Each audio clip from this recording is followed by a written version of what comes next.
Well. And in about 10 seconds, I'm going to turn some music on. All right. Well, It'll be really exciting stuff. Oh, we'll be right back, folks. Yeah, see? Short.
GrokTALK. 3, 2, 1.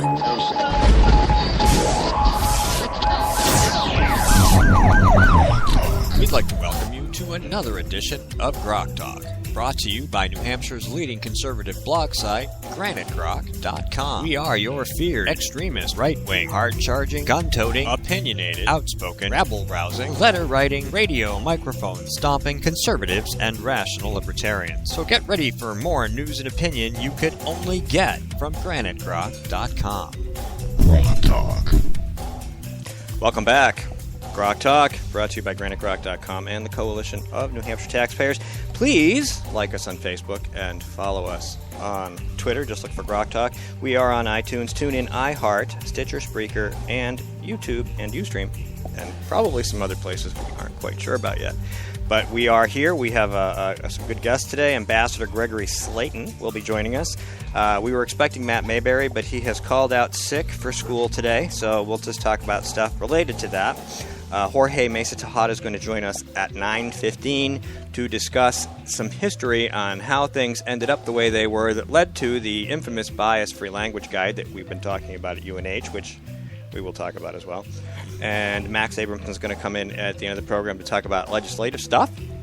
But until then, we have roughly 13 minutes to kill, and we've been bantering around some ideas about what to talk about in those 13 minutes. And, of course, we have the WTF, which we don't always find time for because sometimes we just stuff the schedule with guests. And, sometimes we have more guests than we have time. And so let's we had a couple of good suggestions this week for the WTF. And, of course, Skip had at least two. Yes, the first one, which I saw this morning before I debarked from the home, and the Grok Dogs and TMEW and the rest, turned on Fox News, and they were playing the snippets of Hillary Clinton at the Urban League event last night, and I guess she went off schedule.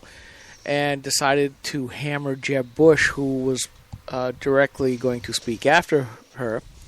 And she started off on this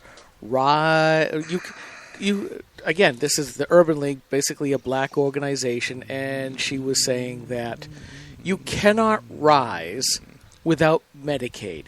You cannot rise. Oh, I'm a little low. Here, let's square yourself up there. Yes, you cannot rise without a minimum wage. You cannot rise without the right to vote. You cannot rise this and that and this and that. Which and is I'm all going, government assistance. Yeah, it's all government assistance. And the message on the first level is you cannot succeed without government. Now, isn't that the bigotry of low expectations?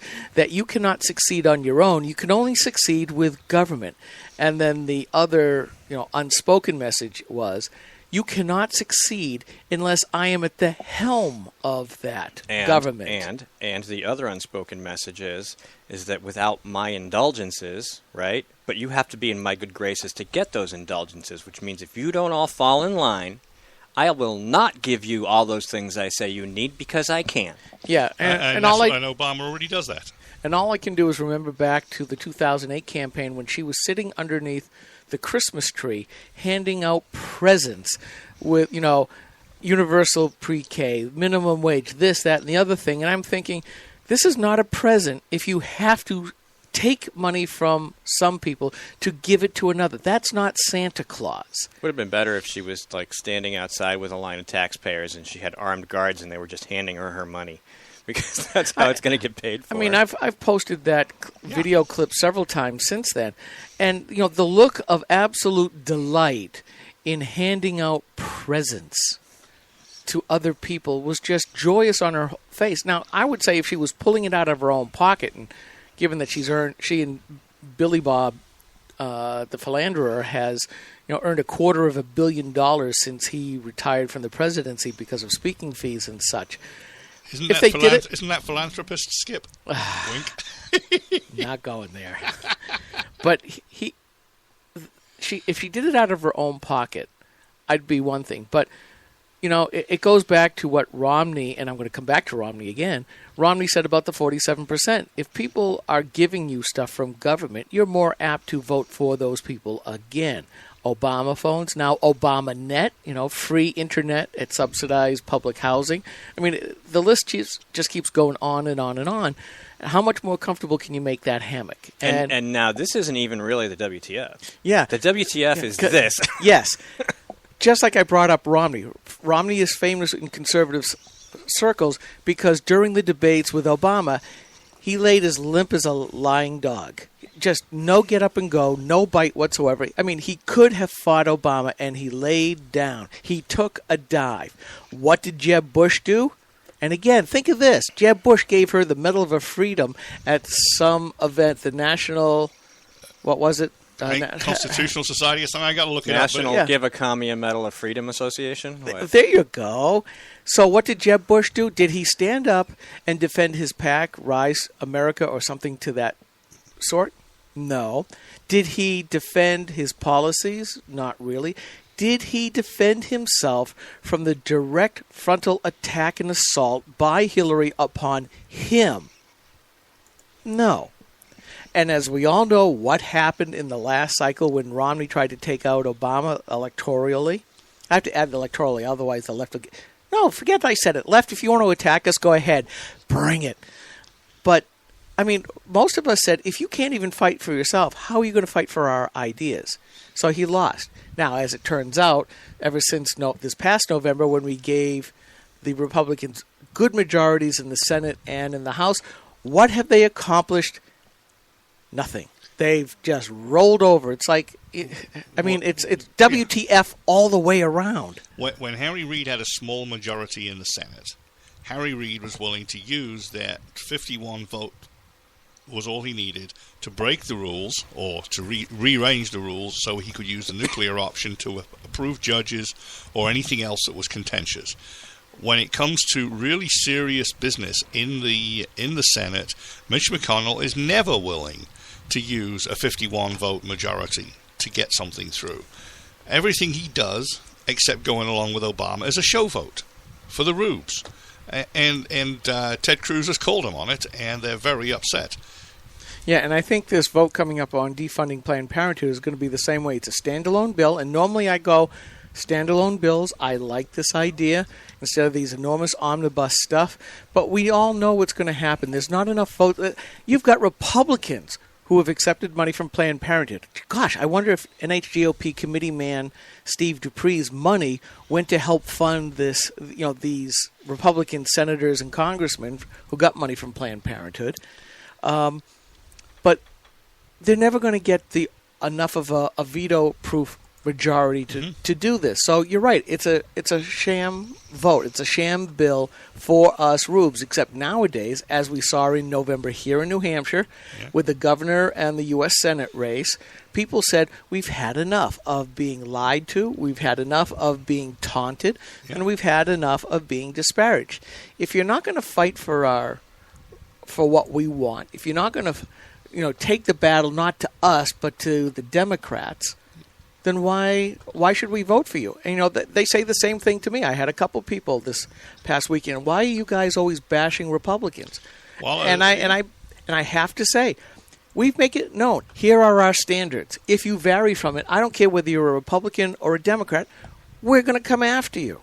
Because if the Republicans don't vote against the Democrats, don't vote for their party platform and for their base's requests, what the hell is the point of having Republicans?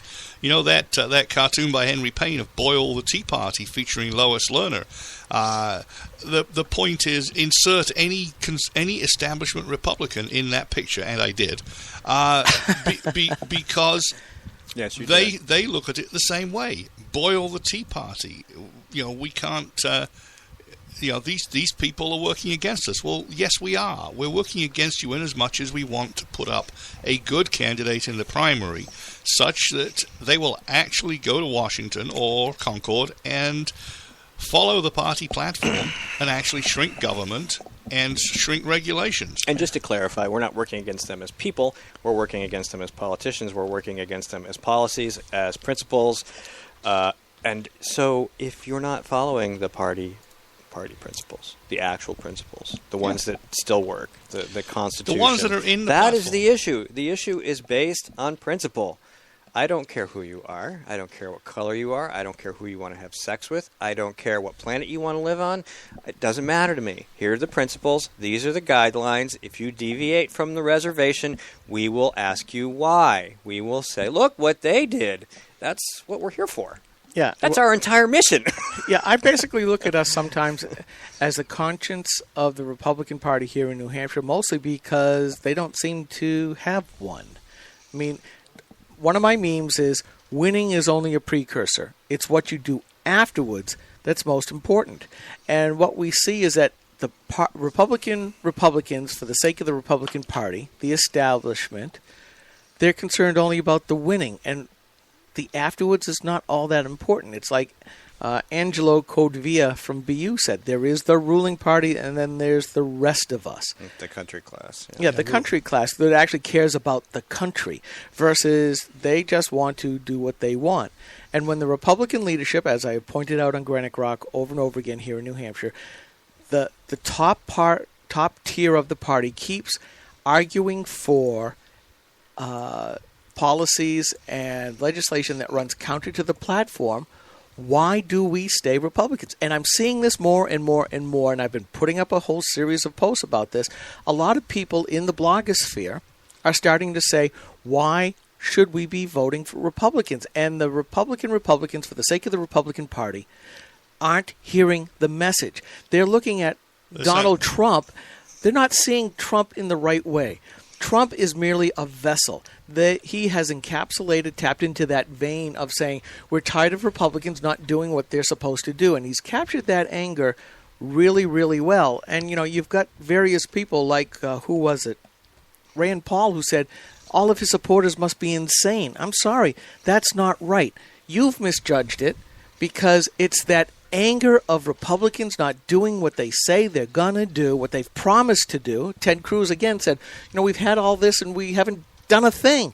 Why should we support the Republican Party when they don't do what they say and then they vote against us. I'm sorry. They won't shrink anything. The Export-Import Bank, which is an obscure entity, except it soaks up taxpayer money and leaves us on the hook for future defaults by our big corporations, is really arcane, except for the thing that we didn't really need it. And even Boeing, its top beneficiary, said, well, if it goes away, we can get commercial loans, no problem. And yet, having finally got agreement to kill it, a nice majority of Republicans and Democrats came together and said, we want to bring this thing back from the dead. And Mitch McConnell didn't just say, okay, you can have a vote, but I don't agree with you. No, he said, I'm going to sponsor the vote and fill the tree. I'm going to block other amendments so that your amendment gets through. What kind of game is this? All right, we're going to take a quick break. Coming back, Jorge, Mesa-Tejada, and discussion about education and a little history lesson on how things got to be where they are, the environment that allowed such things to take root as the bias-free language guide. We will be right back. This is the Coalition of New Hampshire Taxpayers. We're located at 8 North Main in Concord, New Hampshire. This is the repository for all things conservative and municipal. So if you have a problem in your town, your school, your budget committee, the right to know law, and now the top of our list is voter fraud. You have a tip for us, some information for us, you want to join or help us out, cnht.org.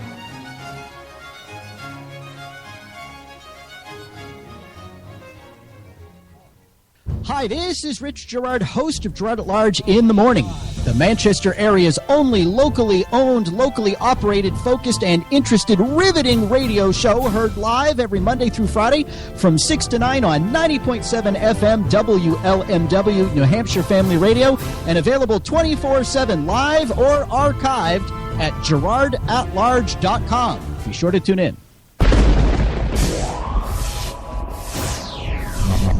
Rock Talk.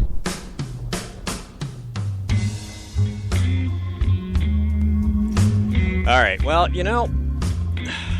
technology isn't always the problem. I'm wearing a shirt, by the way, that says mixed martial arts on it. I don't know any mixed martial arts, but mixed marital arts. That's what I said it was. Anyway, Skip's calling the wrong number, I think. Well, I'm calling the number, Steve.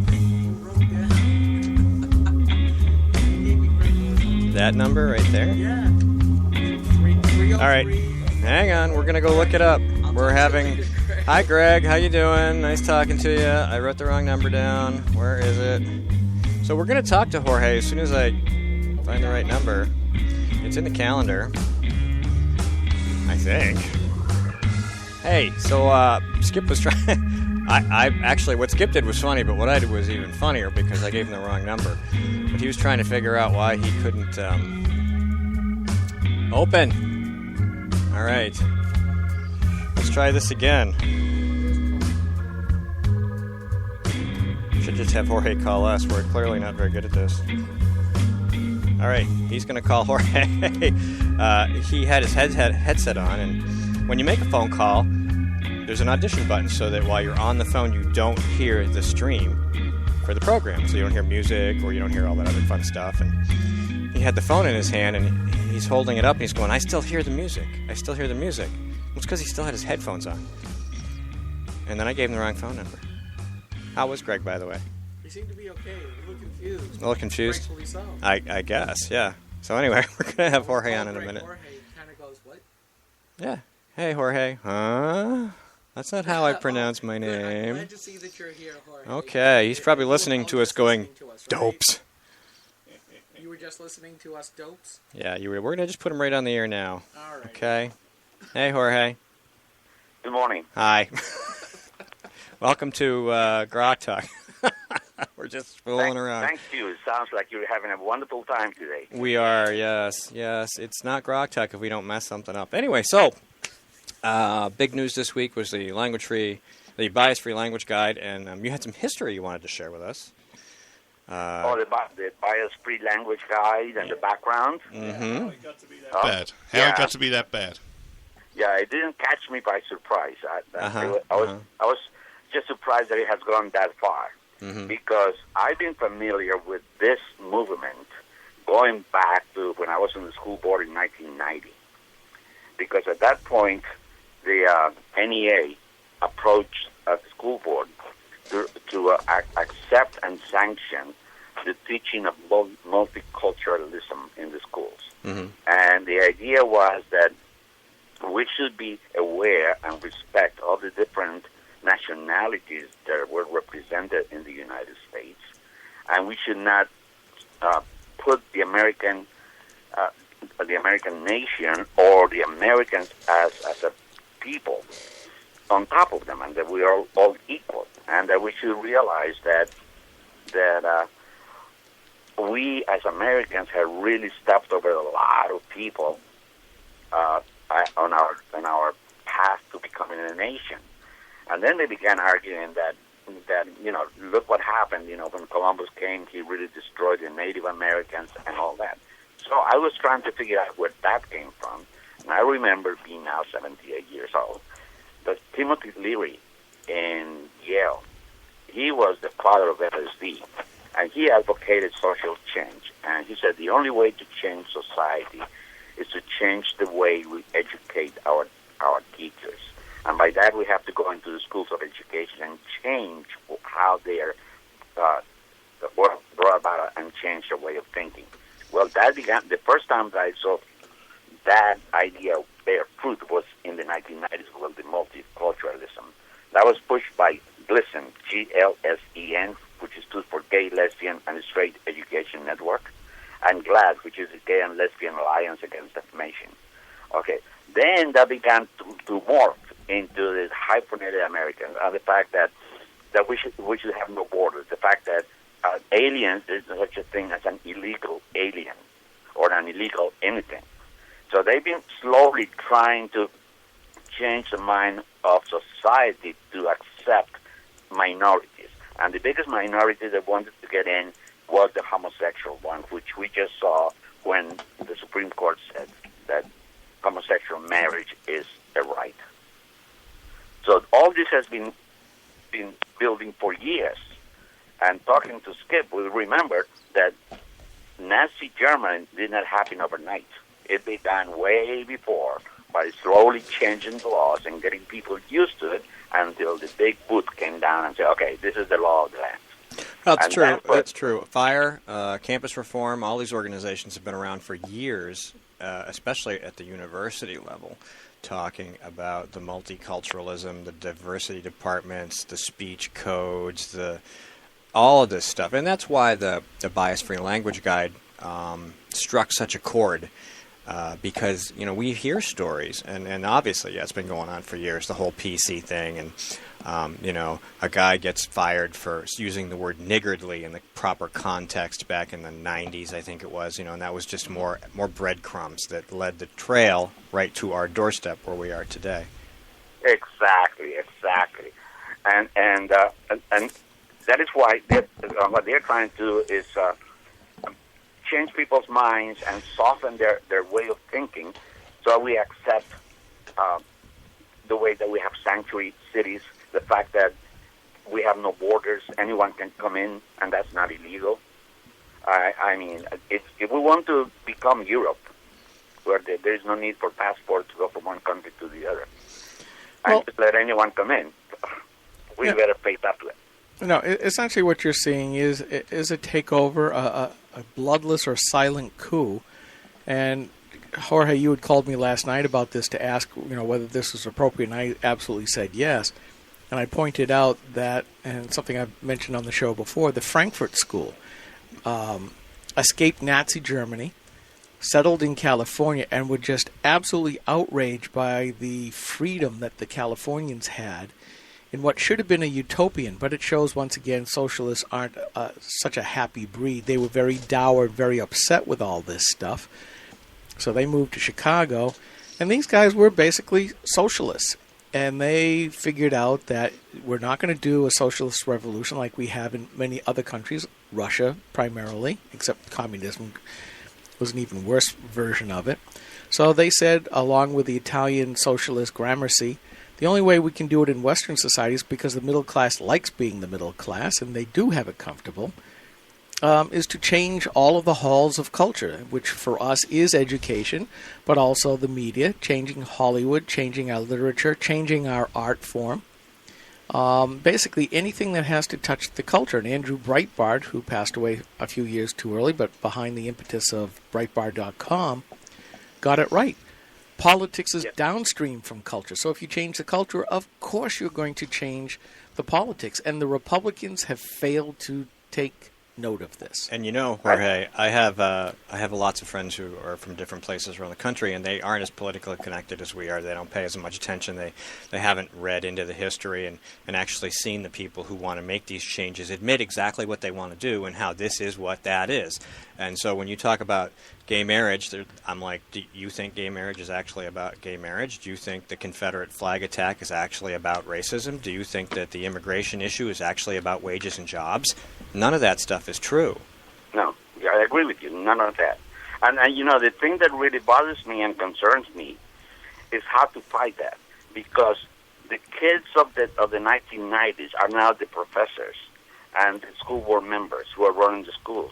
And their historic frame of reference begins in 1980 with, it really begins with Bill Clinton, because the educational establishment has tried to erase all the history, our old history, George Washington, all that. That's they don't exist.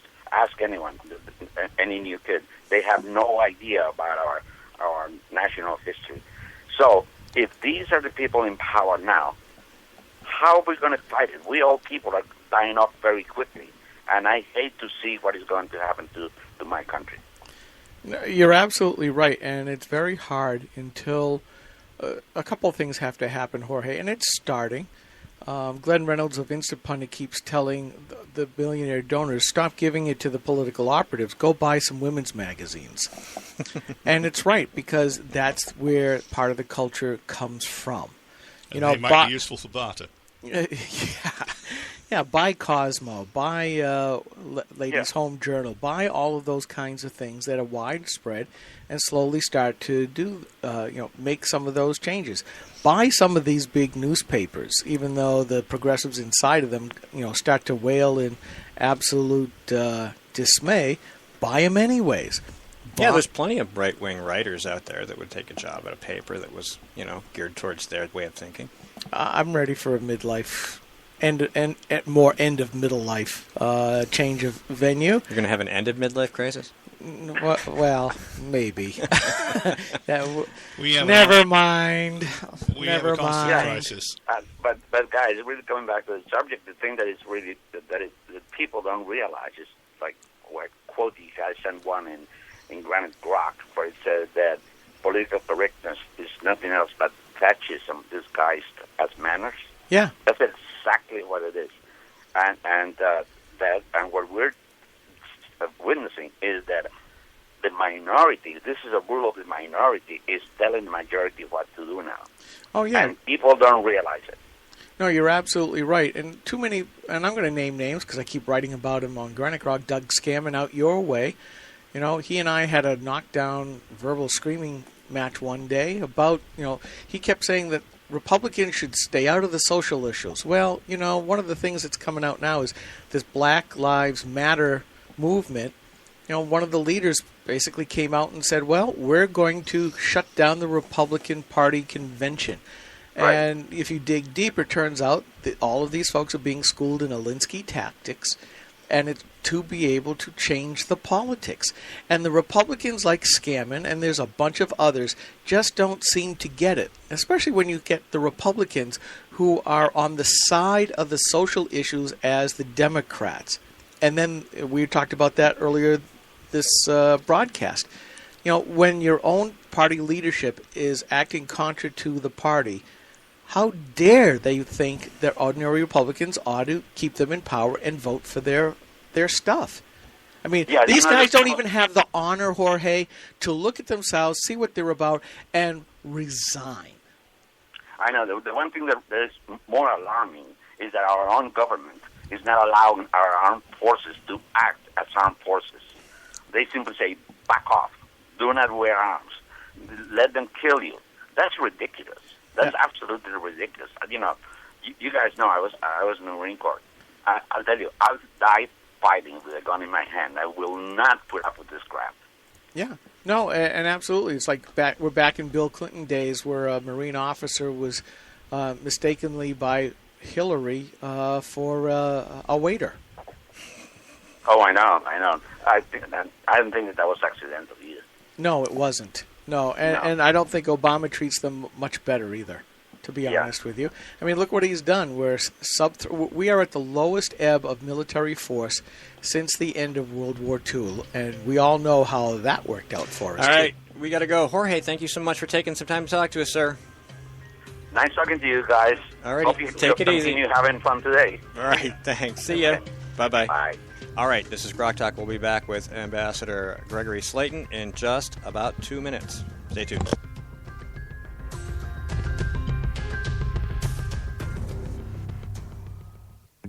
When asked whether she still supports Obamacare, Senator Jeanne Shaheen said, "Yes, I do continue to support the law. We're beginning to see some positive results." How can Senator Shaheen say we're seeing positive results when 22,000 of our neighbors have already lost their health insurance? What's worse, the Boston Globe reports the state's only health insurance provider radically reduced the number of hospitals in their network, forcing some people to drive over an hour for lab work, even when there's a hospital within a few miles of their home. When pressed about lack of access, Shaheen said, "There are some hospitals that are not covered, unfortunately, and I certainly hope that's going to change." Jeanne Shaheen promised us we could keep our doctors and our healthcare coverage. Now she hopes we can get to a local hospital? Call Senator Shaheen at 603-647-7500. Tell her we need more than hope. We need leadership. Paid for by Citizens for a Strong New Hampshire. Hi, this is Rich Gerard, host of Gerard at Large in the Morning, the Manchester area's only locally owned, locally operated, focused, and interested riveting radio show, heard live every Monday through Friday from 6 to 9 on 90.7 FM WLMW, New Hampshire Family Radio, and available 24/7 live or archived at GerardAtLarge.com. Be sure to tune in. This is the Coalition of New Hampshire Taxpayers. We're located at 8 North Main in Concord, New Hampshire. This is the repository for all things conservative and municipal. So if you have a problem in your town, your school, your budget committee, the right to know law, and now at the top of our list is voter fraud. You have a tip for us, some information for us, you want to join or help us out, cnht.org.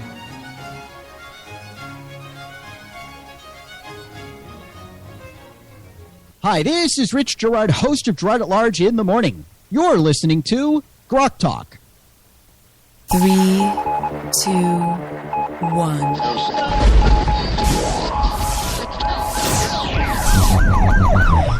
We'd like to welcome you to another edition of GrokTALK, brought to you by New Hampshire's leading conservative blog site, GraniteGrok.com. We are your feared extremist, right-wing, hard-charging, gun-toting, opinionated, outspoken, rabble-rousing, letter-writing, radio microphone stomping conservatives and rational libertarians. So get ready for more news and opinion you could only get from GraniteGrok.com. GrokTALK. This is GrokTALK, and if you missed the live show, don't forget to check us out on your mobile device or anywhere you have a wireless connection on iTunes, TuneIn, iHeart, Stitcher, and Spreaker. You can also follow us on Facebook. You can follow us on Twitter.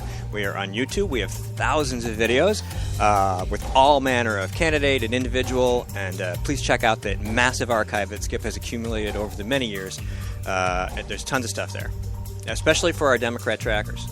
You should just be there all the time. Yep, just go to YouTube and ask for the Granite Grok channel. Over 2,500 videos at this point. All right, so we're going to add this to it. Even Yes. though it's a phone conversation, it'll still end up on YouTube. We have the honor of having Ambassador Gregory Slayton on the program with us.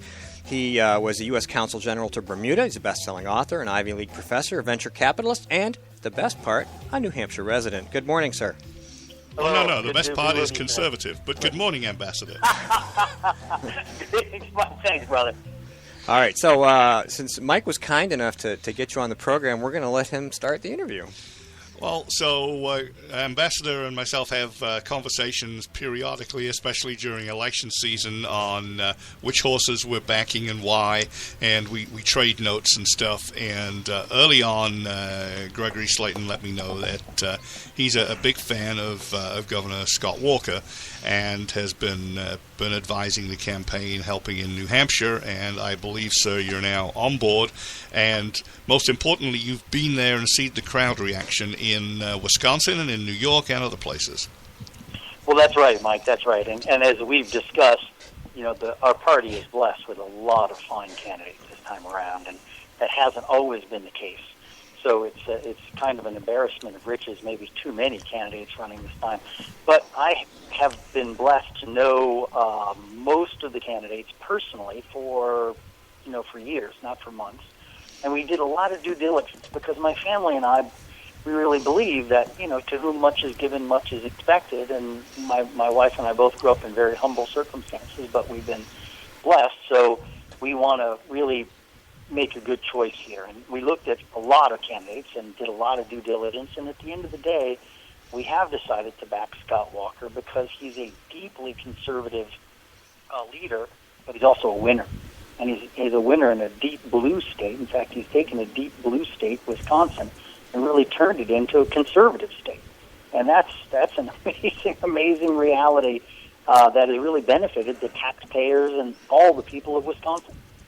And that is indeed fantastic. And he's getting a fairly good reaction on the campaign trail. I saw some very big crowds with my own eyes. I was there at his maiden voyage to New Hampshire when he came to Joey's Diner right after his announcement. And the diner was packed inside, plenty of press and lots of people, but it was the pictures of outside that really got my attention, and I posted those along with the video of the speech. Are you finding the same everywhere, Gregory? Very much so. I was just with the governor, had the privilege of being with the governor down in New York City just this past week, and he was meeting with media. He did some Fox News stuff, meeting with supporters down there, and every single meeting, the crowds were much larger than expected. And, that's, I think, just a function of the fact that he is not just a talker. Now, nothing wrong with being a U.S. Senator. Obviously, it's a wonderful and a distinguished position. We've got some great conservative senators in the U.S. Senate. But the Senate, being a governor means you have executive experience. And I think that's what Governor Walker has shown, that he has mastered, the bureaucracy, and he has figured out how to get things done in a deep blue state of Wisconsin. Again, we can go into the specific record if you're interested, but it's truly an amazing record in terms of tax reform, in terms of limiting the scope of government, in terms of limiting what I would call the abuse of unions. I think unions can serve a good role, but sometimes they become, frankly, abusive in their powers, and the governor's gone after that. And conservative initiatives up and down the state, which has unleashed the power of the private sector, and now Wisconsin has one of the lowest unemployment rates in the country. Sure. And the union members themselves are voting with their feet. You mean we don't have to pay these oppressive Jews anymore? Hey, freedom is a wonderful thing, isn't it, brother? It surely is. It surely is. I'll tell you this, one other thing that's very much impressed us about Governor Walker, we need a candidate who can defeat Hillary Clinton. Or whomever. Look, if the Democratic Party nominates Joe Biden, who knows. But the odds-on favorite right now is Hillary Clinton, and we need someone who can not just win the primary, but can defeat Hillary Clinton. And that's what really put us to Walker, because, it's going to be, our candidate will be up against most probably Hillary Clinton, and she has guaranteed that she's going to raise $2 billion for this race. That's an amazing amount of money, $2 billion. So we need a candidate who can win independents, who can at least go at parity amongst young voters, and can do reasonably well amongst women. Right? And Scott Walker, everybody can say, yeah, I'm going to do that, but if you look at Scott Walker's electoral record in Wisconsin, that's what he's done. He's won, in the last election, he won independents by 11 points. Registered independents by 11. He basically split the youth vote, and he did reasonably well amongst women, and that is what we need. How are you finding the reaction amongst the conservative grassroots, Gregory? One of the things I love about Scott Walker is that he unites all factions of the Republican Party. Tea Party people, generally, of course, there's some folks that say, I'd rather vote for Donald Trump. And, I think we need someone who can beat Hillary Clinton. That's the key here. But I think Governor Walker unites, the donor community, but also the Tea Party grassroots, also those who feel that America must have a very strong national defense, and social conservatives, of whom I am one, and my family, we count ourselves in that category. And Governor Walker has passed a lot of common sense legislation that's very appealing to every single group of Republicans. I'll tell you this, Mike, he just signed about 2 weeks ago a very tough ban on late-term abortions. Well, as you probably know, banning late-term abortions is favored by about 75% of the American population. And he defunded Planned Parenthood the very first year he came to office as governor of Wisconsin.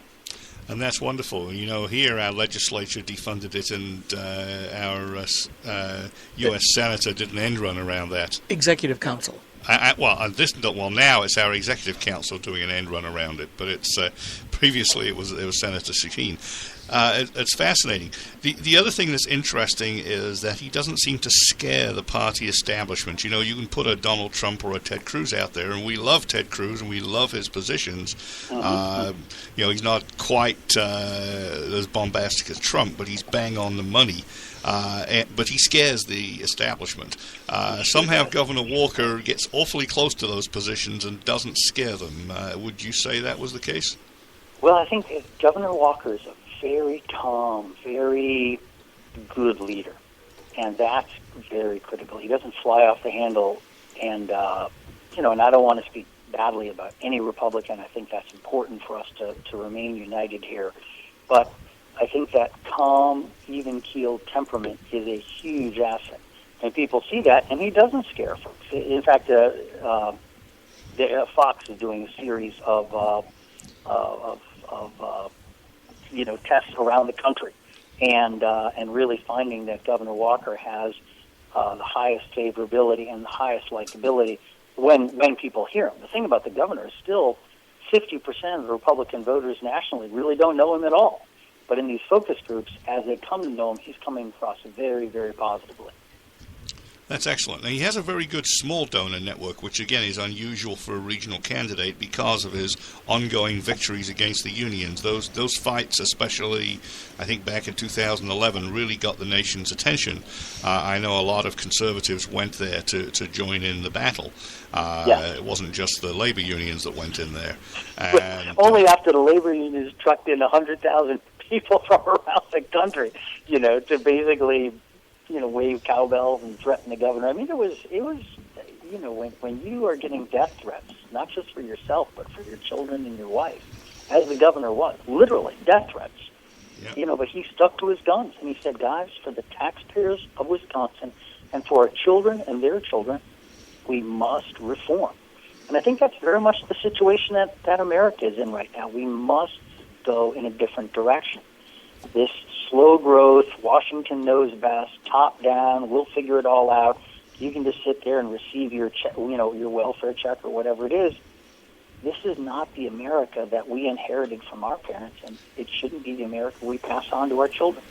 No, and a scenario that cannot go on forever won't. I mean, correct. Spending all that money from Washington, eventually the country is bankrupt.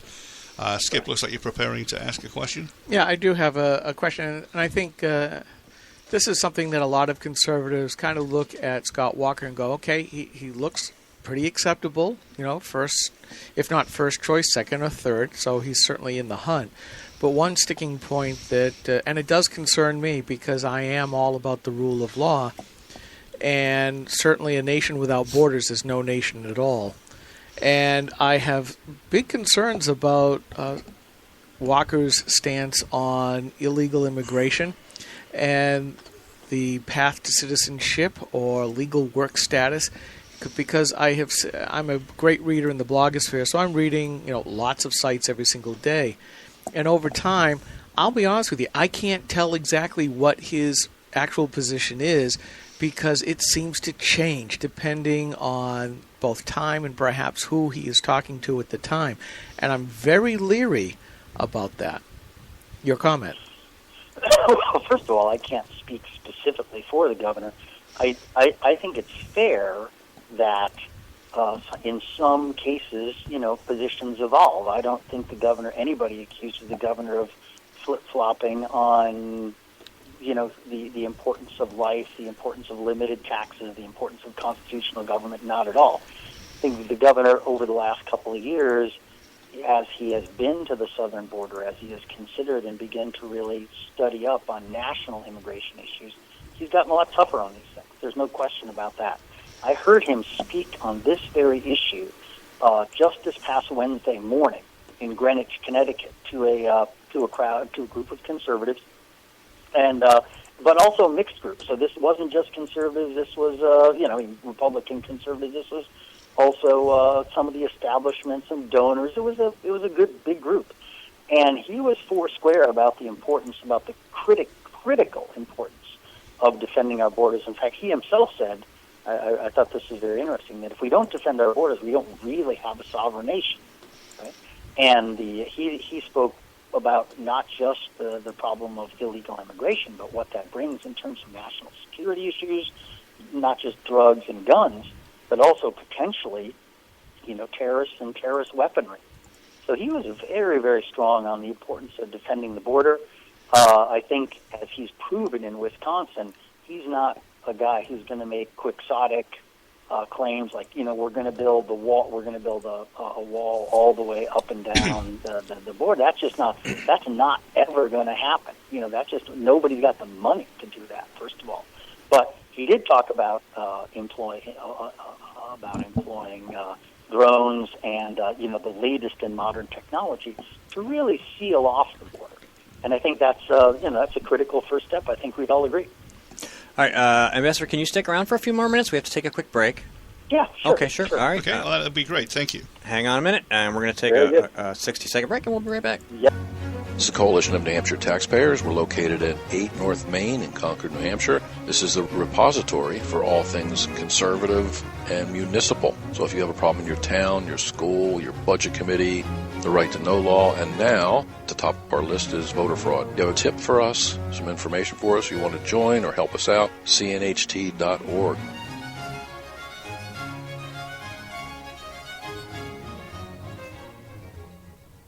Hi, this is Rich Gerard, host of Gerard at Large in the Morning, the Manchester area's only locally owned, locally operated, focused, and interested riveting radio show, heard live every Monday through Friday from 6 to 9 on 90.7 FM WLMW New Hampshire Family Radio, and available 24/7 live or archived at GerardAtLarge.com. Be sure to tune in.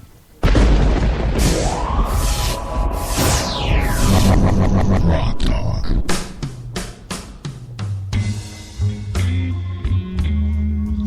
Welcome back to Grok Talk. That is correct. We are GrokTALK, a production of GraniteGrok.com, New Hampshire's leading conservative libertarian blog site, and the Coalition of New Hampshire Taxpayers. We thank them, as always, for sharing their office space with us and allowing us to use their access. And we are talking with Ambassador Gregory Slayton, who is a supporter of Governor Scott Walker in this presidential campaign. And again, we thank you for coming on, sir. Oh, my great pleasure to be with you guys. And is there anything you want to tell us about your official position? And then Skip has another question for you. Certainly. Well, I'm going to be deeply involved in a few different areas. Obviously, having been a resident of New Hampshire on and off for the past 35 years, going to be deeply involved just on a volunteer basis here in New Hampshire.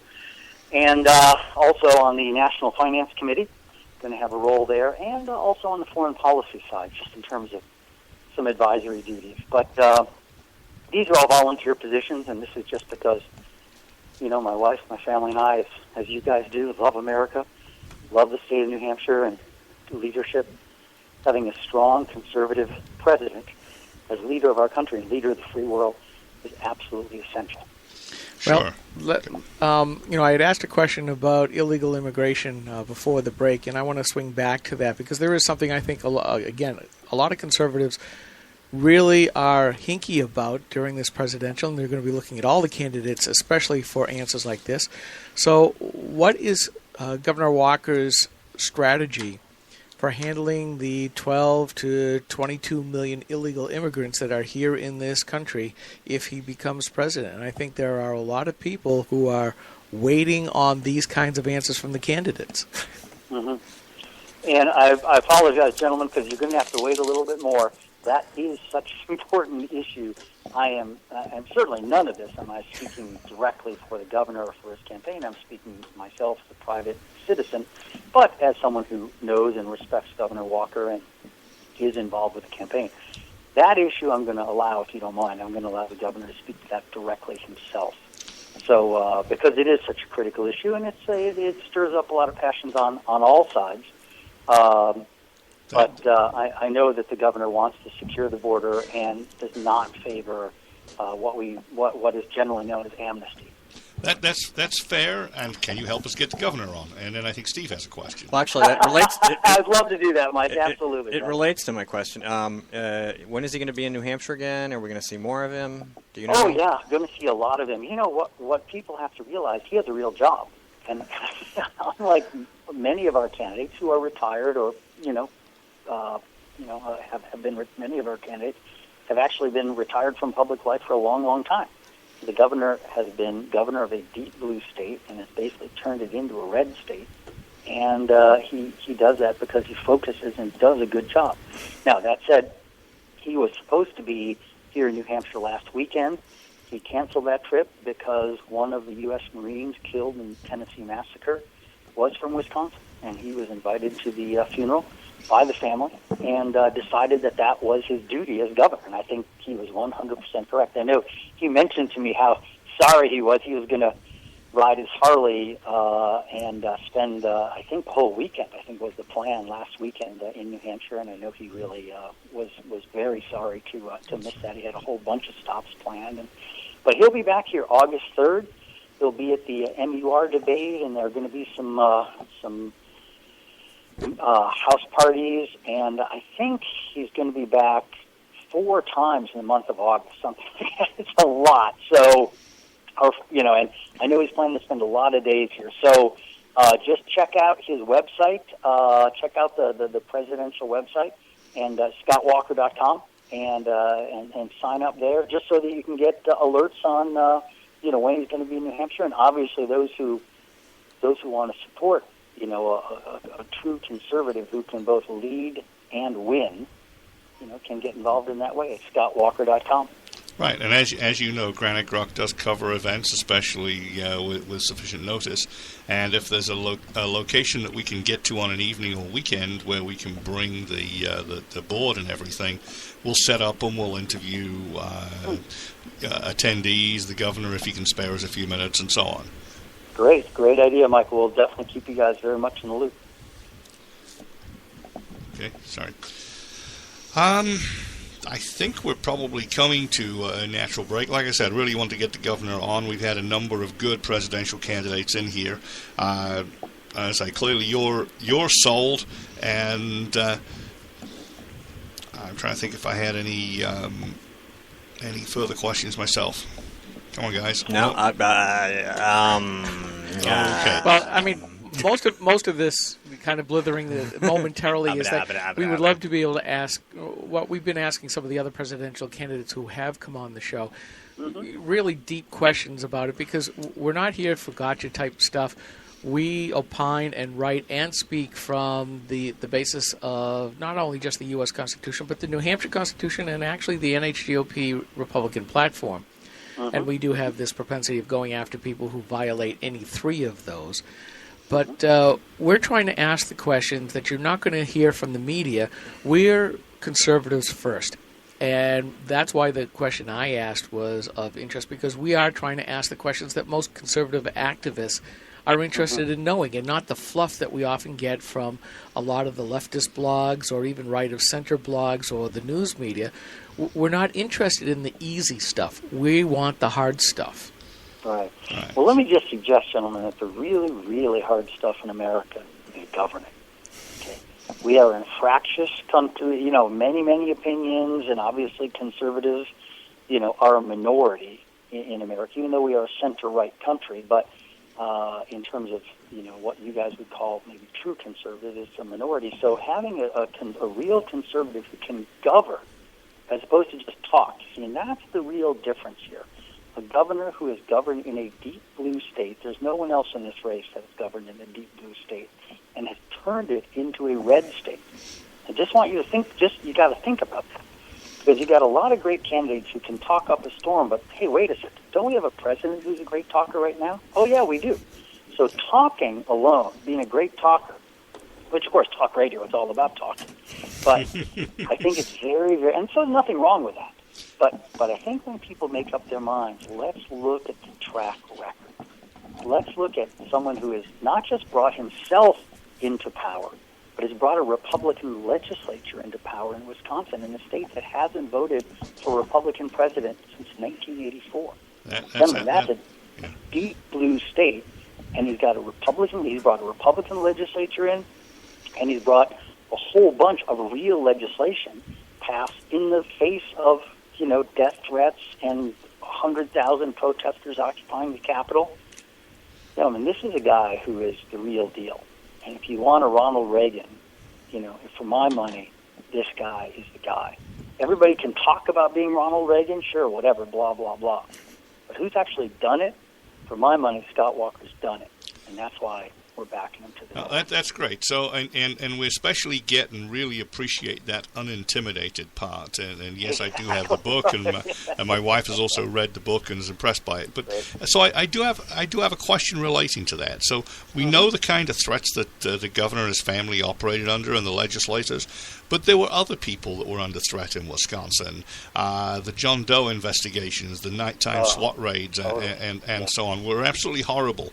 But not much was written about it outside of Wisconsin until I think it was National Review broke it early this year. Now, while the cases were ongoing, perhaps the governor was inhibited in what he could say, and you've been a closer observer than we have. Has he, in fact, spoken out and on behalf of the victims of those raids? And if so, I'd love to find some clips of that.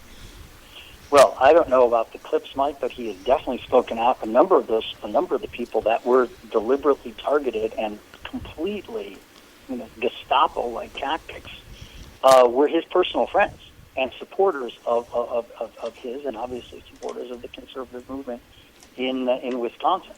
The governor has a great respect and a real belief in the rule of law. And as you've seen, the cases against the liberal Democratic DA and who brought those charges is moving forward.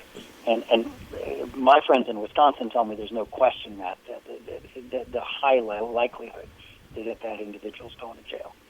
But I don't think that would be Chisholm, correct? I'm sorry? That would be Chisholm, the prosecutor. Yes, exactly right. Who basically concocted an entire, basically a kind of cut from whole cloth, something that allowed these pre-dawn raids on, it's just horrifying, really Gestapo-like tactics. It's interesting, of course, but not surprising that the liberal media is not picking this up at all. They want to stay as far away from this as possible. But there's a story there that's going to continue to play out, and it's really the overreach of those who want to stop Scott Walker and the conservative movement, no matter what. Constitution be damned, the rule of law be damned. We're doing this because we know best. And that's something that American conservatives have to stand up and say, hey, I heard you guys are talking about voter fraud. There you go. That's we don't want our side to win all the time. We want the Constitution to win. Right? That's what's important. The rule of law, the rule of the Constitution, that's what's important in our nation, and we can't get away from it. And Scott Walker is a committed constitutional conservative, which is another reason we're backing him. All right, and I understand that, and I understand your conservatism, and you even have a daughter in the military, and congratulations, sir. It's time to wind it up. We would like you again just to reiterate how the listeners can find more information, which you gave us the web address, and if you would assist us in getting us together with Governor Walker, we would be delighted to interview him in person, and as you know, we'll give him a fair hearing. Well, happy to. You certainly will, Mike, and it's been a pleasure to be on with you and your colleagues. I would suggest anybody who's interested in learning more about the governor and his great conservative successes in deep blue Wisconsin, as well as his path to the nomination and to beating Hillary Clinton, ScottWalker.com. ScottWalker.com. Sign up there to get all the most recent house party info and invitations and stuff here in New Hampshire, and it's a growing and exciting team, and I think conservatives are really going to like what they find. All right, Ambassador, thanks so much for taking time to talk to us today. Gentlemen, all the very best. Have a great, great day. You too, sir. All right, Ambassador Gregory Slayton. We'll be right back. Matt Mayberry was sick, so we're going to talk to Greg Moore. We're going to call him now. We'll be right back in a couple of minutes. Stay tuned.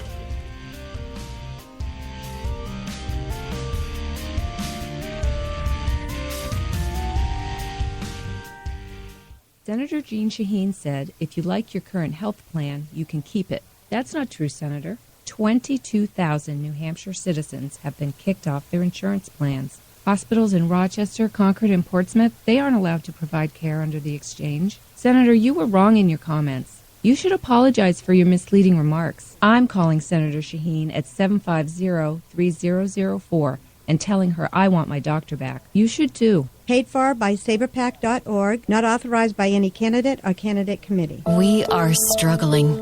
Rising healthcare costs are part of the problem. Senator Jeanne Shaheen helped create this mess we're in. As a state senator, her bill chased 21 insurers out of our state.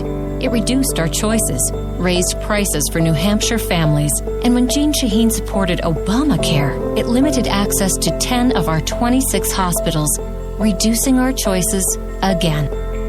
Tell Jeanne Shaheen she's made healthcare worse. Few things are as important as finding the right doctor. And under Obamacare, that's harder than ever. Over a third of our hospitals no longer available. Our doctors no longer covered. Fewer choices, longer drives. No state has been harder hit than us. And even after watching it impact New Hampshire, Congresswoman Ann Custer still supports it. Call Ann Custer. Tell her Obamacare isn't working for New Hampshire. This is a coalition of New Hampshire taxpayers. We're located at 8 North Main in Concord, New Hampshire. This is a repository for all things conservative and municipal. So if you have a problem in your town, your school, your budget committee, the right to know law, and now at the top of our list is voter fraud. You have a tip for us, some information for us, you want to join or help us out, cnht.org.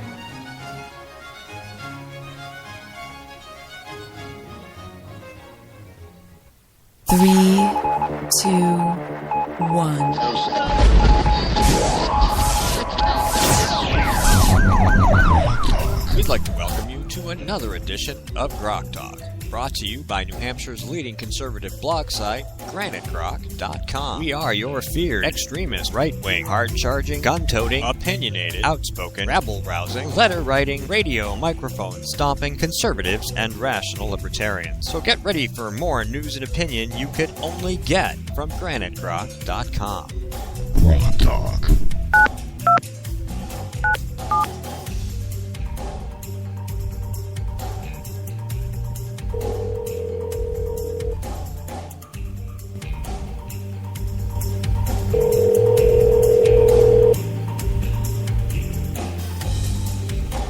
This is Greg Moore.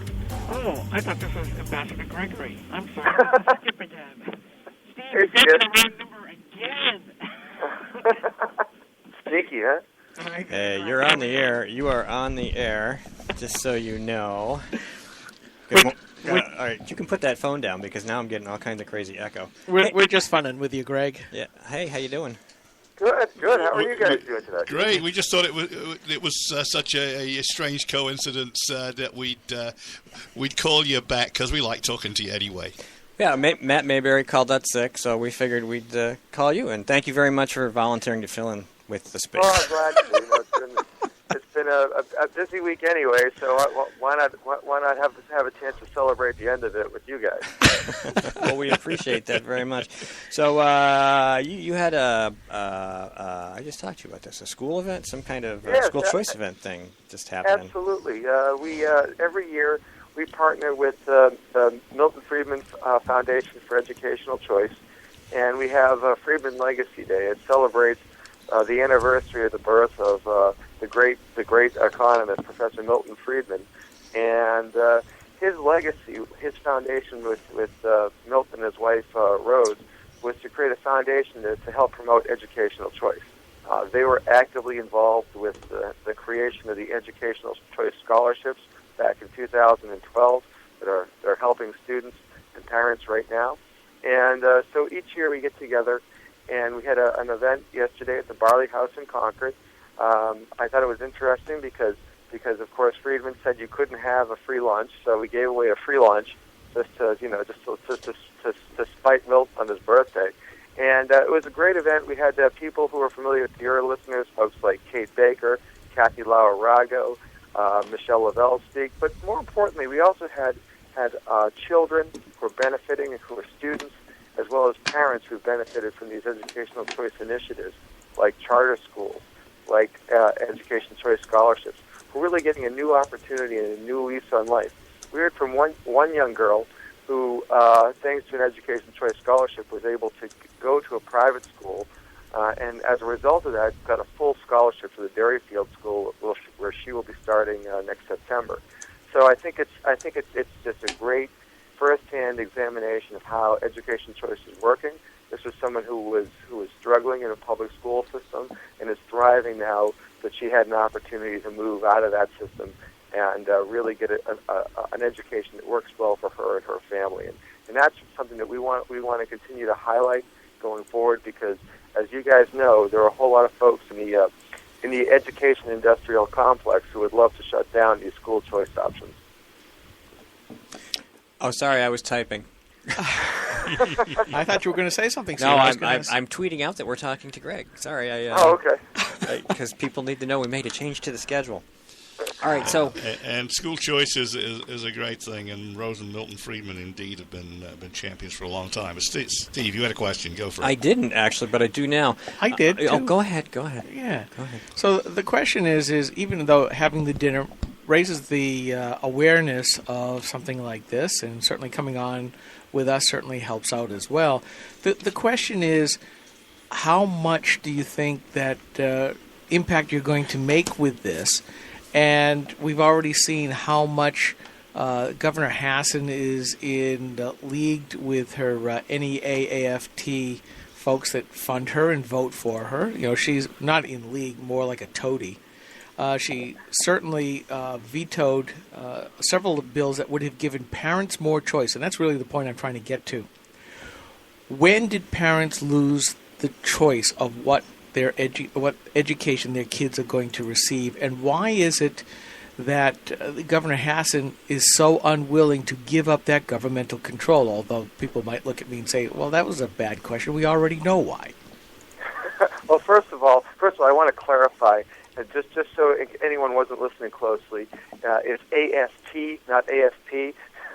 He is in Tom. Yeah, he said the American Federation of Teachers, not Americans for Prosperity. Absolutely. Yes. I just want to clarify that right out of the gate, just in case there's any confusion among your listenership. No, I think that if you look at the amount of money that the teachers' union spent getting Governor Hassan elected in 2012, I think that should answer any question that any of us have, right?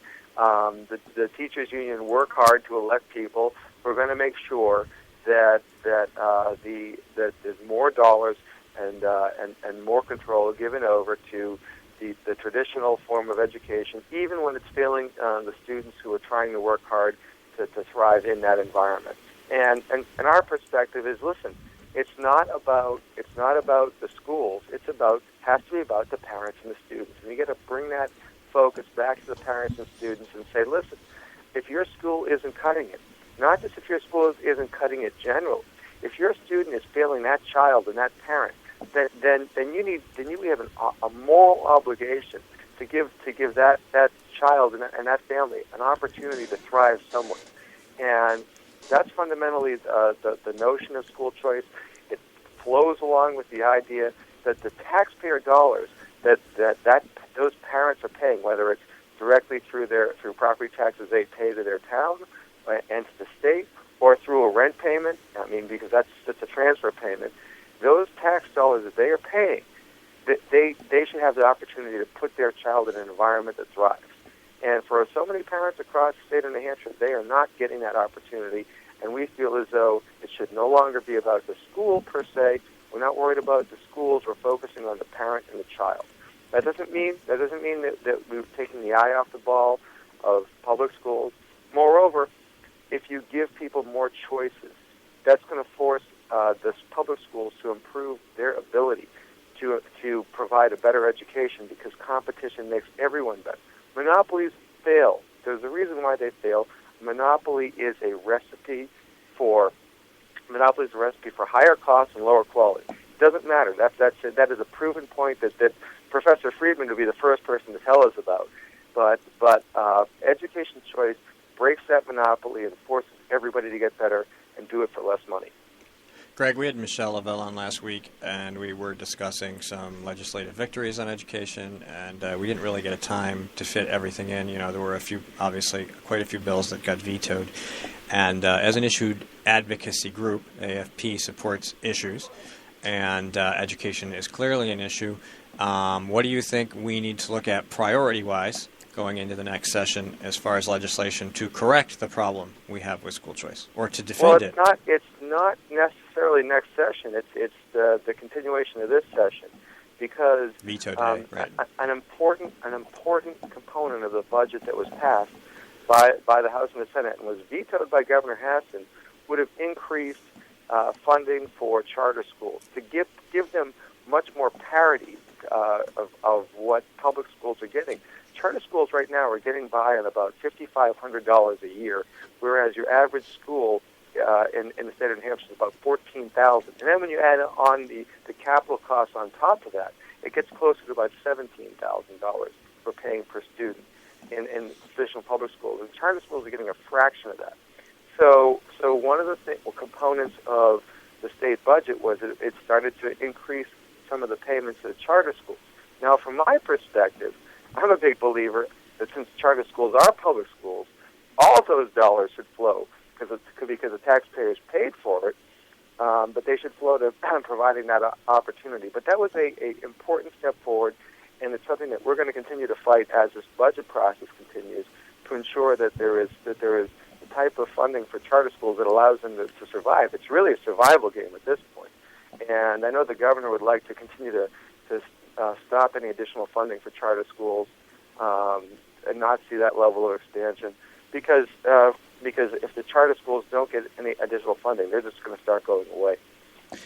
Now, one of the things that AFP is known for is being militant free market defenders and advocates, and I am getting concerned when you look at what the Democrats are putting up for presidential candidates right now, with the exception of Jim Webb, who I consider to be a blue dog Democrat of the old-fashioned school.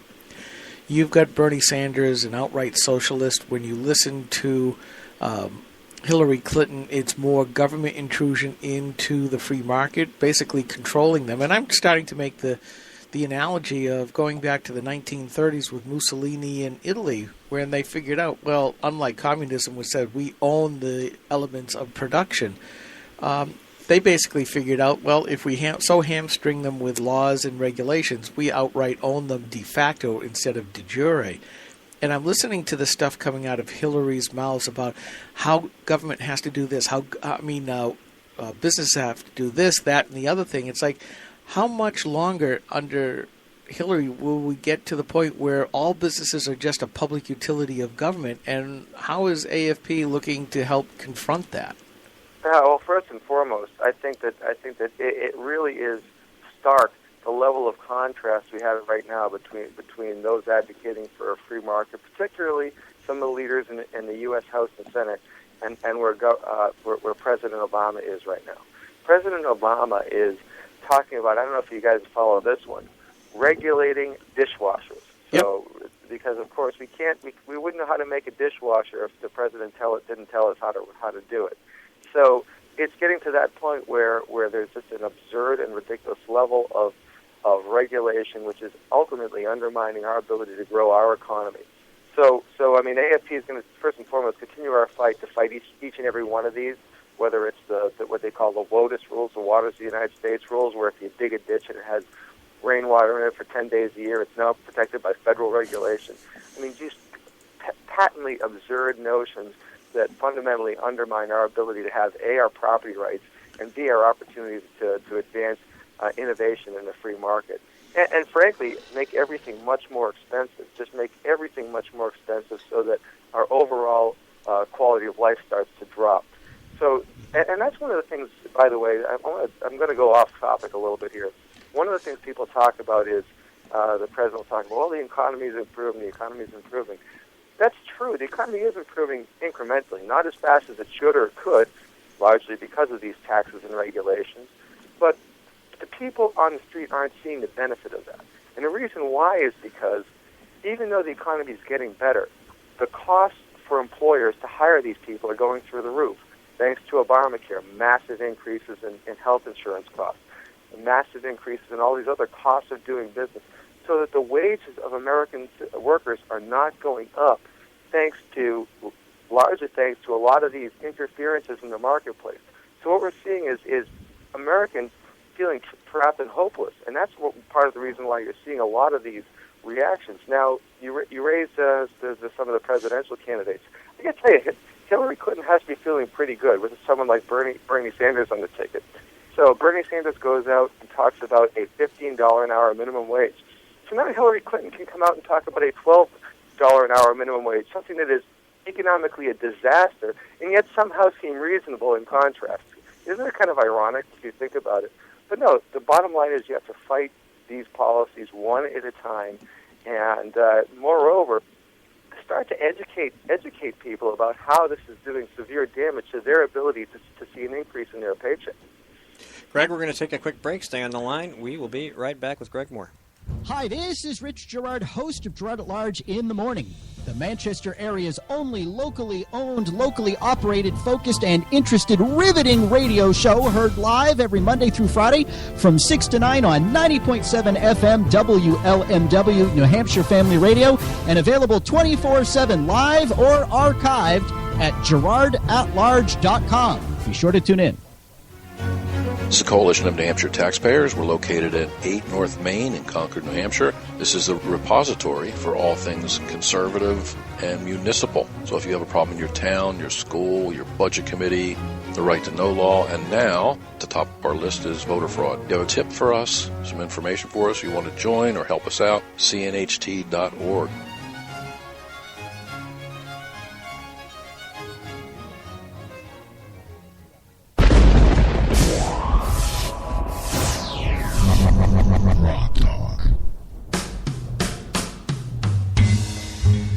We are GrokTALK on the phone with Greg Moore, New Hampshire American Prosperity, talking about, well, school choice, free markets, stuff of that nature. Don't forget to check us out on Facebook and Twitter, iTunes, iHeart, TuneIn, Spreaker, Stitcher, and more. Ustream? YouTube. Ustream, YouTube. More. Yes. That's the more. So anyway, speaking more. Greg Moore. Talk to Greg Moore. I have more of a question for you, Mr. Greg Moore. Sorry, we're getting late into the show and we're getting rather silly. Free markets, cronyism, crony capitalism versus pro-business as well. You brought up the efficiency of dishwashers, and certainly there was the Shaheen-Ayotte bill that was talking about efficiency, and the entire time I'm screaming at my computer saying, why does the government have to get involved with this? Why don't you just let the free market do this? Because the underlying assumption by government is, well, we're going to force these dishwashers to be more efficient.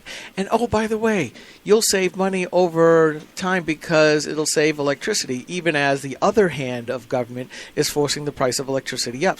And to boot, the dishwashers aren't going to work as well anyway, so we're screwed three ways to Sunday. They operate for probably 3 times as long to get stuff 2/3 as clean. Yeah, but my question is, and here's where AFP is going to have to hit the road here, because it isn't just Democrats, although Democrats want government in charge of everything, but we do have a class of Republicans who are wrong about going for crony capitalism, and we've seen the brouhaha over the Import-Export Bank, and right now it's dead. But Mitch McConnell, supported by Kelly Ayotte, so 2 Republicans are trying to bring back this crony capitalism tool back into the life of the U.S. taxpayer's wallet. And I think that's wrong. And did AFP have a stance on the Exim bank? Yeah, they did. Well, you're teeing me up here, Skip. Yeah, I am, and I did. We had a couple guests on from AFP about it. Yeah, absolutely. Including this guy. I mean, AFP has been leading the fight against the Export-Import Bank. We've been 100% opposed to it right from the very beginning. It is, as you point out, just the absolute epitome of everything that's wrong with Washington in terms of cronyism, in terms of corporate welfare, and frankly, we're disappointed at the fact that both of our senators, Senator Shaheen and Senator Ayotte, have both been huge advocates for this. In fact, Senator Ayotte brought Lindsey Graham up to the Lakes region to talk about why the Export-Import Bank is something that should be kept around. Now, listen, in full disclosure, Senator Ayotte has a 93% lifetime AFP rating. So generally speaking, she votes the right way on a lot of issues relative to economic prosperity. On this issue, we disagree. We think she's wrong. We think it's time to cut the cord on the Export-Import Bank. The fact that here in New Hampshire, there are only 36 companies that have accessed the Export-Import Bank, and yet there are over 1,000 that consider themselves exporters, according to the U.S. Department of Commerce. Reality here is that the Export-Import Bank is not necessary. A few years ago, 82% of the Export-Import Bank funds went to one company. Now, if you can't get a more definitional explanation of what cronyism is, that's it right there.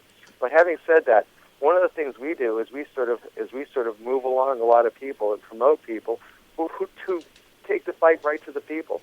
And I'll tell you this much: coming up later this month, now that we're in August, we have our flagship event. That's the Defending the Dream Summit in Columbus, and we're going to have a number of leaders of people who've been fighting these fights. People like Senator Ted Cruz, folks like Senator Marco Rubio, Senator Portman from Ohio, David Perdue from Georgia, folks like Governor Bobby Jindal, Rick Perry, Jeb Bush, who's been an opponent of the Export-Import Bank, Congressman Jim Jordan from Ohio, folks like that, and even a fellow by the name of John Taffer, who has a show called Bar Rescue. And I think there might even be a governor from Wisconsin there. And so these types of events allow us to promote these important free market ideals. And I certainly would encourage any of your listeners who are interested to reach out and contact us if they're interested. We have very reasonably priced packages to get people to the Defending the Dream Summit. It's the 21st and 22nd of this month now in Columbus, Ohio. And so if anybody's interested, have them go to info.nh@afphq.org and send us an email, and we'll get back to them. That's info.nh@afphq.org. Excellent. We've been talking about cronyism at the national level, but how about here in New Hampshire? Have you guys spotted or pried out any examples that people here in New Hampshire might take an interest in? Well, I'll tell you this much. A lot of these state agencies, and particularly these boards and commissions, these boards and commissions are often taken over by the industries that they regulate, which just is a breeding ground for cronyism. I'm going to give you one perfect example. Have you ever heard of the Certificate of Need Board in New Hampshire? Oh, yes. This is the medical people. This is the epitome of cronyism, if you could think of it. Here in New Hampshire, we actually have a board. So if you wanted to build a medical facility in the state of New Hampshire, you have to go to a board made up of people who represent the industries that are already in place. Unless and you're Planned Parenthood. Can I come in and build a medical facility? It's like asking Burger King if they want to have a McDonald's built right next to them. And we actually allow this to happen. The good news is, thanks to AFP's efforts, the law currently has this board sunset on July 1st of 2016. The bad news is that Governor Hassan included in her budget an extension of that for another 2 years. So that's one of the biggest fights we've been having here in New Hampshire, is to end the Certificate of Need Board and allow competition to take foot in the medical arena in the state of New Hampshire. But to me, that's about the biggest example of cronyism that exists in state government. You know, I'm glad you brought that up, and I didn't know that part about the 2-year extension. I'm glad you said that to our listeners. And I'll tell you, I saw that firsthand in the town of Guilford, where an organization we call OPA, Orthopedic Association, decided to break off from their practice at Lakes Region General Hospital and set up shop in a brand new, gorgeous, state-of-the-art facility.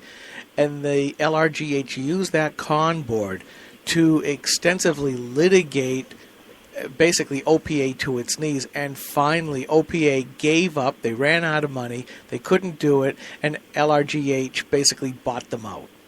And while OPA's capability was still there, they are under the thumb of LRGH. It was either that, LRGH, $100 million, several $100 million operation, had the funds and the ability with the con board to basically put them out of business. So I'm really glad you brought that up, because I need a new target. Try to asking Governor Hassan why she thinks it's a good idea to have this board around and keep around this relic of a time in the 70s when we actually thought we could have a command and control healthcare economy. Well, that's basically what Obamacare is trying to get back to. But there's a reason why Ronald Reagan said, absolutely not, we need to end this right now. And frankly, a number of states have given up their certificate of need boards. There's an absolutely strange argument that the proponents of this say that if you allow unfettered competition, then people will go and get more medical service, which will drive up the cost of health care. I got to tell you what, there are some people out there who traditionally make a lot of sense on free market policies. Friends of mine, folks like Neil Kirk, who thinks that the Certificate of Need Board actually makes sense. And he's consistently putting legislation forward with Cindy Rosenwald, who obviously is someone who loves government, and puts forward to extend the Certificate of Need Board operations. And I'll tell you this much, from my standpoint, that's the most glowing, shining example of cronyism in the New Hampshire government, and that's why AFP's been leading the fight to end it. Well, I'm glad you brought up Governor Hassan, because remember, we started to call her Maggie the Red because of what she wanted to do with all of the hospitals. Created this unaccountable, unelectable board that would set up regulations and pricing mechanisms for all of the hospitals. They had to be part of this exercise, Maggie Care. Maggie Care. Maggie Care, and that not only would they set the regulations and the pricing for the hospitals, but they would have the ability to tax said hospitals for the luxury of being put underneath their thumb. This is sort of like the Consumer Financial Protection Board under the wing of the federal, the Fed bank. The same kind of deal. And Maggie the Red was the one who wanted to do this for Maggie Care. And it does not surprise me that she wants the con board extended. So yeah, we're gonna have to resurrect that little red and yellow image that we have of her again. Absolutely, and like I said, thankfully we worked in the House of Representatives to get the Certificate of Need Board extension out, so it will die the death it deserves to die on July 1st of next year. So 11 months from hence, it should go away, and we'll work to fight that in the House and the Senate. I'm pretty confident that we're not going to see an extension of that. I've spoken to a number of legislators who said, absolutely not. That is an absolute deal breaker for a budget for them, and it would be a deal breaker for any piece of legislation next year, and they will work diligently to kill it. So I think that's a case where, like the Export-Import Bank, AFP is going to see a victory on tackling the forces of cronyism. But I got to tell you, the forces on the other side are going to put a lot of fight in the effort to keep that around. Any more Easter eggs we should know about? Well, I got to tell you, they'll start dropping in out of the sky right around the time we reopen this budget. I assure you, probably around late September, early October. But I mean, we'll stay on top of them and make sure we share them with you guys. Excellent. Oh, hang on. Sorry. Go ahead. Excellent. Thank you, Greg. So what about our Republican senators? Do you think we're maintaining a majority against the Certificate of Need Board? Yeah, absolutely. I'll tell you what. You've got a few folks out there, folks like Senator John Reagan, folks like Senator Andy Sanborn, people who have said absolutely no, this has to go away. And thankfully, Senator Reagan has taken a leadership role in this in the House on the Senate Finance Committee, and Senator Sanborn is the chair of the Senate Health and Human Services Committee, also, and supported very closely with Senator Kevin Avard, have said absolutely not. Now, I was just going to ask about our freshman state senators. You mentioned Kevin. So, are they all looking to kill this puppy off? You know, I haven't had a chance to talk to each and every one of them. From my perspective, I think that a lot of the members of the Senate freshman class have been doing an outstanding job of opposing this, and so at least among those among the Republican Party, we'll be doing our AFP scorecard probably in the near future. We usually do it by now, but because of the whole budget situation, we went back and forth about whether or not we would put our scorecard out prior to the special session. I've gotten a lot of people asking me about the grades, so I think we're going to do it beforehand. But there'll be a good indication about where all of these senators stand soon. Sounds like a good deal. Thank you. That's excellent. So, if people are interested in hearing more about AFP, where do they go online? Absolutely. It's americansforprosperity.org, and then it's /New-Hampshire is the place they can come to figure out what's going on with AFP. And again, anybody who's interested in attending the fantastic Defending the Dream Summit, send us an email at info.nh@AFPHQ, as in Americans for Prosperity Headquarters.org. Well, I appreciate you coming on, Greg, a.k.a. Jorge Mesa-Tejada, a.k.a. Ambassador Gregory Slayton, and I want to say thank you very much for playing along with us this morning. All right. Well, I thank you guys. Thanks, Skip. Thanks, Steve, and thanks, Mike. It's great to have you on, Greg, and we'll see you soon. Thank you. Take it easy. Bye. All right. So thank you very much to Greg Moore for filling in with our last-minute absence. And he didn't know we were coming. Yeah. Well, I did let him know we were calling him, but I didn't know we were calling him on the air, so I didn't do that. But we will be right back after this short break. We expect Max Abramson. If he makes it, great. If he doesn't, whatever. We'll just keep talking. That's what we do. Bye. Hi, this is Rich Gerard, host of Gerard at Large in the Morning, the Manchester area's only locally owned, locally operated, focused, and interested riveting radio show, heard live every Monday through Friday from 6 to 9 on 90.7 FM WLMW New Hampshire Family Radio, and available 24/7 live or archived at GerardAtLarge.com. Be sure to tune in. This is the Coalition of New Hampshire Taxpayers. We're located at 8 North Main in Concord, New Hampshire. This is a repository for all things conservative and municipal. So if you have a problem in your town, your school, your budget committee, the right to know law, and now, at the top of our list is voter fraud. You have a tip for us, some information for us, you want to join or help us out, cnht.org.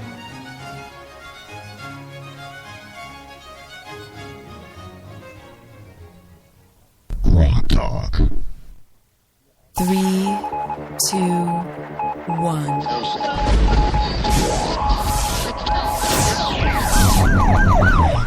We'd like to welcome you to another edition of GrokTALK, brought to you by New Hampshire's leading conservative blog site, GraniteGrok.com. We are your feared extremist, right-wing, hard-charging, gun-toting, opinionated, outspoken, rabble-rousing, letter-writing, radio microphone stomping conservatives and rational libertarians. So get ready for more news and opinion you could only get from GraniteGrok.com.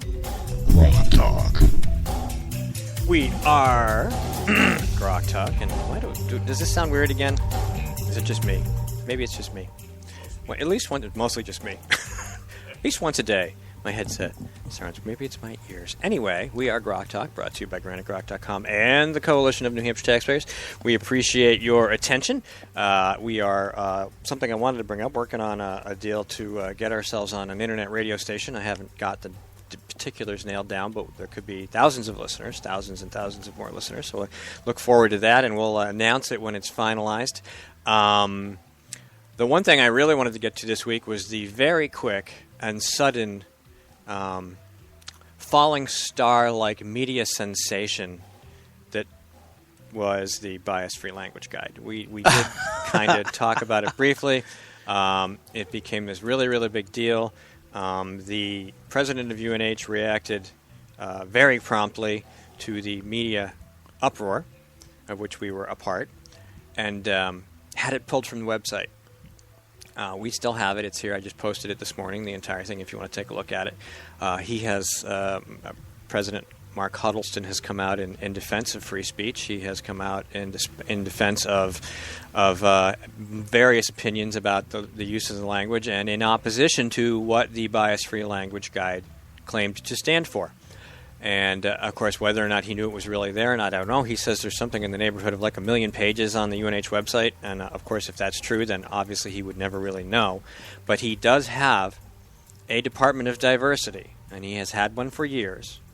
And the Bias-Free Language Guide is a natural extension. If you listened to our discussion with Jorge earlier in the program, if you didn't, you'll be able to listen to it on the podcast, of this. Oh, Max is here. Great. And I just wanted to touch on it because this is the nature of the university environment. This is the speech police. This is that whole deal.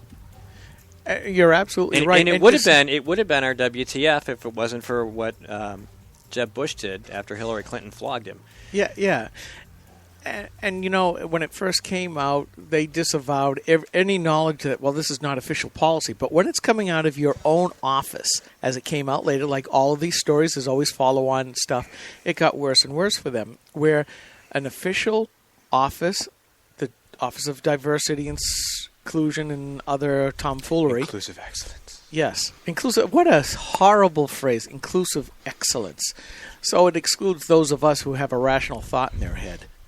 It does not, however, include people who disagree with the Bias-Free Language Guide. Yeah. No, that's correct. So that is not inclusive excellence. That is I don't even know what to call it. It's right. What did I call it? I called it the on-ramp to tyranny. That's what I called it. And it certainly is that. But when an official office puts it up on a UNH website, then it is something that is more official than not. They may not have come out and said, you will be abide this, or you will get suspended or shamed or what have you. But that's official policy as far as I'm concerned. Now, I have been very hard on Jeb Bradley. Extremely hard, because I think he's taken us down the wrong road in a lot of ways. New Hampshire State Senator Jeb Bradley. However, but he came out on the right side for this. He said the right thing. Quickly, too. He did very, very much so, and with a goodly amount of snark, I might add. Yes, and he echoed what exactly what we said, which is why is this university that's publicly funded making this guide and purporting this scheme for managing the language. And of course, my point was, we're talking about the White Tower. This is how they are. If you follow campus reform at all, if you follow FIRE, if you look at any of these organizations that have activists on the ground on campuses who are finding these crazy Bernie Sanders-esque professors pushing socialist doctrine and saying wacky things and insulting the president and having them perform these tasks as part of the curriculum that are just anti-Constitution and anti-American government and anti-military and whatnot. This is what they want. This is who they are.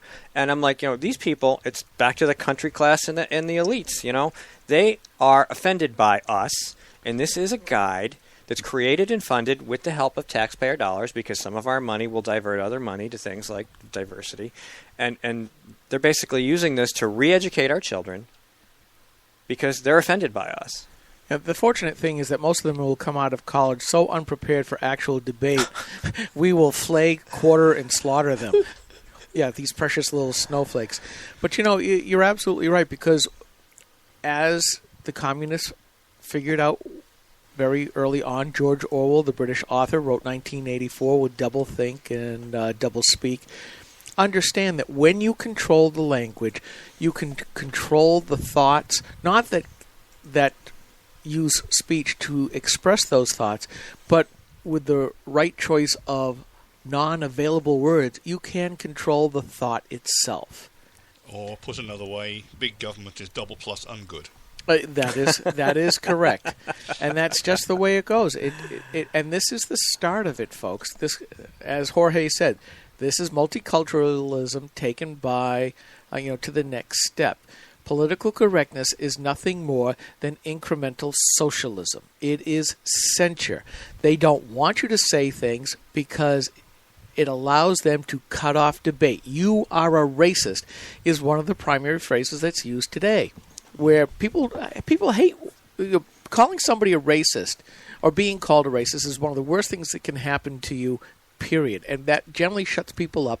And that's really all they're after. They don't care whether you're a racist or not. As our good friend Zandra Rice Krispies Hawkins of Progress, New Hampshire. Progress Now. Granite State Progress. Granite State Progress, that's it. Yes. I mean, she used to call me that all the time until I started going up to her and say, "Hey, Zandra, here I am, your favorite misogynist, homophobic, racist, and a bunch xenophobe, and, put on more." And she got to the point where she just went, and would walk away. And, that's really what you have to do. You take those words and you use it against them and you make it as sharp and as pointed as you can.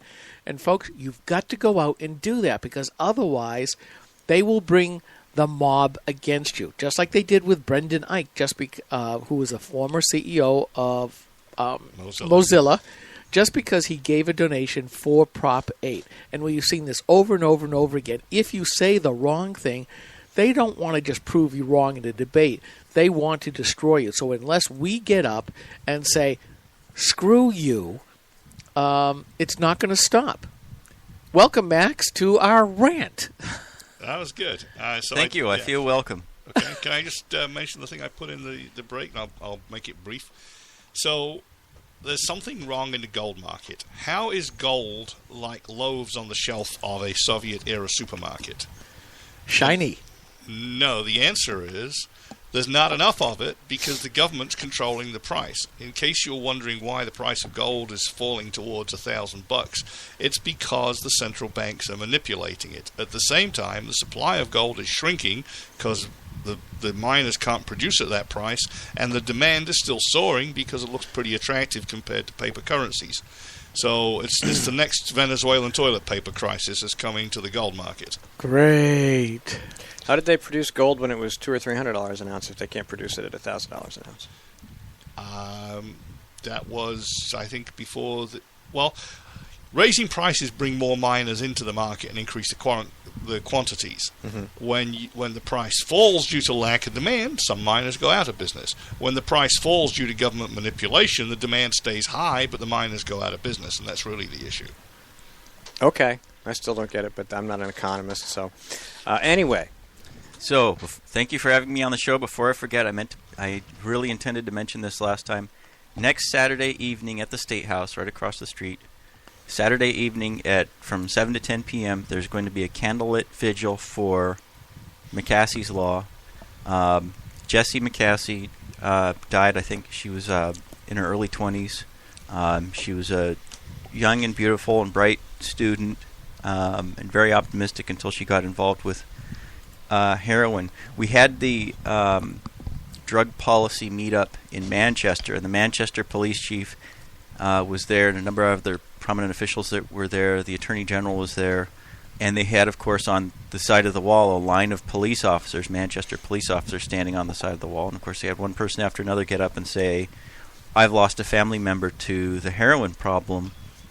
We need to throw more money at this." And one person got up, one young man got up, and he said, "Well, in Portugal in 2001, they decriminalized drugs. And over the subsequent 15 years, they haven't spent any more money than they were spending prosecuting people and putting people in prison. They've reduced drug use by half. They've reduced drug addiction. And sure enough, he used the numbers. He brought out the statistics. We have, in Manchester, 700 deaths per million people per year. That's more than the number of people dying in car accidents or murders. deaths from heroin. Portugal has 3, not 300, not 3,000. They have 3 deaths per year per million population. And part of it is the Europeans of all countries are moving away from this whole nanny state mentality. Holland has effectively legalized all drugs. They're moving away from this nanny state mentality towards a personal responsibility mentality. Here, at the same time that in the land of the free, home of the brave, we're continuing on with this, hey, the government's got to fix all our problems for us, and we've got to tax and spend and jail and sue our way to a better, freer, more responsible society. So it's ironically the Europeans who are moving away now from the nanny state, and I'm sorry to see that we're moving in the wrong direction. The number of heroin deaths are going up every year at such an astronomical rate now that people want to blame the fact that there's not enough funding, even though we've just quadrupled funding for substance abuse up at the State House. I mean, I'll agree with you, and part of what Granite Rock talks about is the change of philosophy, the change of character, where everybody believes somebody else has to do something about this, and it used to be other people, and now it's government at whatever level. No matter what ails or afflicts us, government has to be the solution, not just a solution, but the solution. I'll be honest with you, Max, I'm not sure that decrimming all drugs is really the answer, to be perfectly honest with you, because you talk about the European countries as if this is a model that we should emulate, and certainly the stat kind of bears that out. But I also look at a lot of and part of me, the libertarian says, okay, if I ingest it, I need to bear the consequence of that. And what you're talking about here is the welfare state going and saying what I've said lots of times, that the welfare state says there cannot be any bad consequences to bad decisions. We will spend all the money we have to mitigate those bad decisions. Do I want to see people die? Because I know I'll get the hate mail. No, I don't.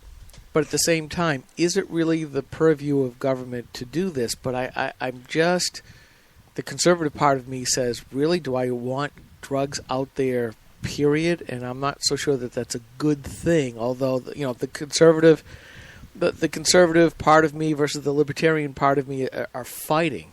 Why should the rest of us have to pay higher taxes, pay for building more prisons, have to deal with SWAT raids into our homes, have to deal with searches and arrests and more pullovers and violations of our Fourth Amendment rights? Why should the rest of us have to suffer from a higher crime rate in order to try to protect people from hurting themselves in a way that doesn't protect people from hurting themselves, but actually makes the drug problem much, much worse? The war on drugs has been one of Lyndon Johnson's Great Society programs. It has been an absolute unmitigated disaster for 50 years.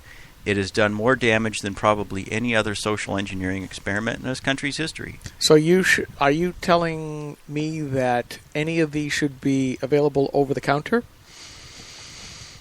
It's not a matter of what should be. Making them illegal makes it worse because you don't even have to walk into the store. The drug dealer is right there out on the street. Yeah, you can't. You can't. Yeah. You can't have it in the store right now, but that means you have no control whatsoever. You walk into a convenience store to buy cigarettes. If you're too young, they're going to tell you no. And there's very little black market in cigarettes. But there's a huge black market in cigarettes. There's a gray market in cigarettes. In New York City, where they're overtaxing them, I'll agree. But with other drugs, if you push them completely out of the pharmacies, then they're only going to be a black market, which is much worse. So back in the 1990s, we were talking about 50 different solutions for 50 different states. That each state would try a different approach, and we would see what worked. And so what I've been talking about is 7 different solutions for 7 different counties. Have the county delegations each try different approaches until we find something that brings about some progress. So which 3 are left out? Don't we have 7 counties? We have 10. I know of only 7. I ran through the names in my mind, so I assumed we had 7. I think there's 10, yeah. What are the others? Okay. Let me rephrase that. 57 states! Yay! Actually, maybe 42, 3 states. Well, right now, 7 states. Right now, the counties don't do very much. Mm-hmm. thankfully. No, they certainly don't. Yeah, they no kidding. cause some problems for people here and there, but we're spending, for the amount of money that we're spending putting people behind bars and then bringing them back out to go back and return to heroin or cocaine or whatever they're addicted to and continue all of this. It isn't just a huge waste of money, it's a huge waste of human life. It's a violation of your constitutional rights. Most of the violations... We're going to take a quick break. No, you can finish your thought. Most of the violations, daily violations of our constitutional rights are due to the drug war. Because I have a thought, and I'm going to say it when we come back. So stay tuned. We're going to take a short break. We'll be right back. Hi, this is Rich Gerard, host of Gerard at Large in the Morning, the Manchester area's only locally owned, locally operated, focused, and interested riveting radio show, heard live every Monday through Friday from 6 to 9 on 90.7 FM WLMW, New Hampshire Family Radio, and available 24/7 live or archived at GerardAtLarge.com. Be sure to tune in. This is the Coalition of New Hampshire Taxpayers. We're located at 8 North Main in Concord, New Hampshire. This is the repository for all things conservative and municipal. So if you have a problem in your town, your school, your budget committee, the right to know law, and now, at the top of our list is voter fraud. You have a tip for us, some information for us, you want to join or help us out, cnht.org.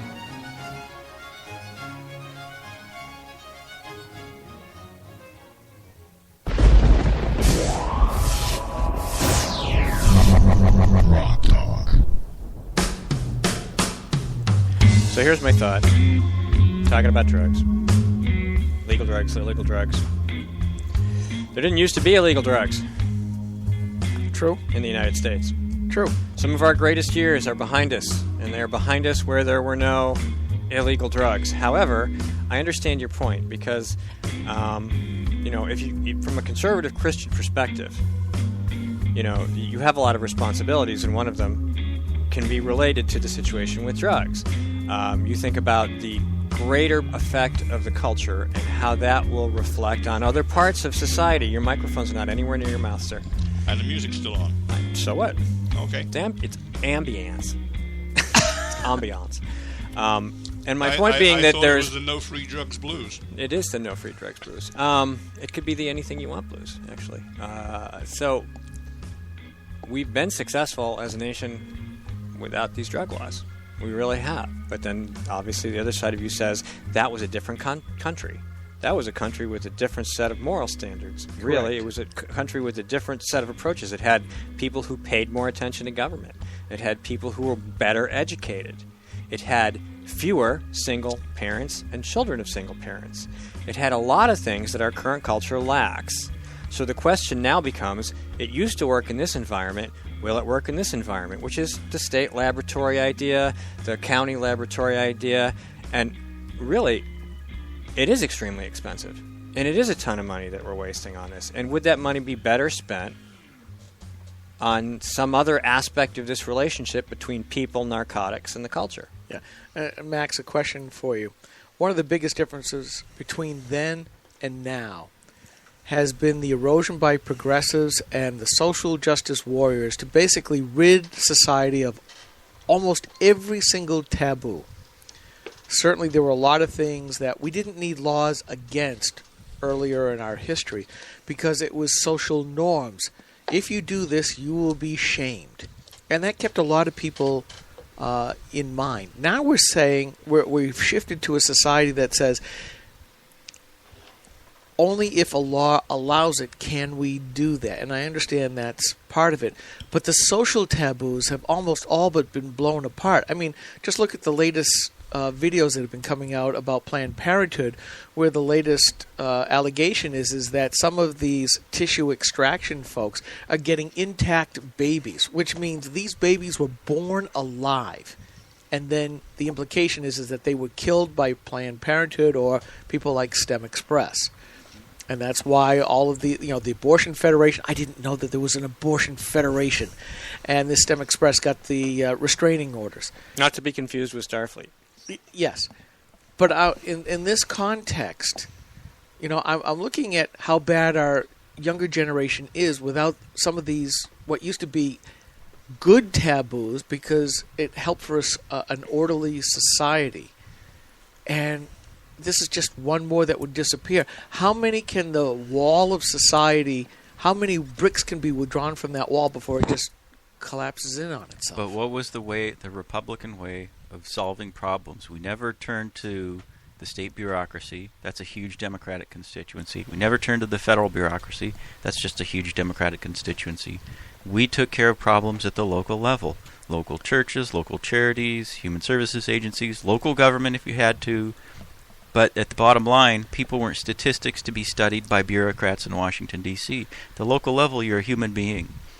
And part of the reason that it's cheaper to solve problems at the local level, it saves the taxpayer money, is because you don't have a great big top-heavy bureaucracy and you don't have politicians in the state and in Congress fighting over which state is going to get some of your tax money. Part of the reason is at the local level, people are just much better at solving the problem. You know the person, whether it's the underlying problem is substance abuse, gambling, homelessness, they have no job skills. You actually know the person. When you go into Bonnie at the welfare office in Seabrook, she knows the people there. They've been in, some have been through a couple of times, but they know their background. They know the person. It's not that you have a caseworker. It's that people in town know you, and people care that you're getting back on your feet. With government, the solution is to throw billions and billions of dollars at the bureaucracy, to create entitlement, to create a whole victim class, to have people permanently dependent on government handouts, and never, the safety net is not a trampoline for these people. It's permanent dependency for a class of people who are portrayed as a victim class who can never get a job, never work, never support themselves. Yeah, but you're being somewhat contradictory, Mac, because Bonnie at the welfare office is part of government. I mean, that is a law here in New Hampshire that all of the local government entities, the cities and the towns, must have a welfare officer. There has to be a government budget, because I used to have to vote on that stuff, and we used to grill her what kind of stuff. We didn't have a Bonnie, we had another name. Mm-hmm.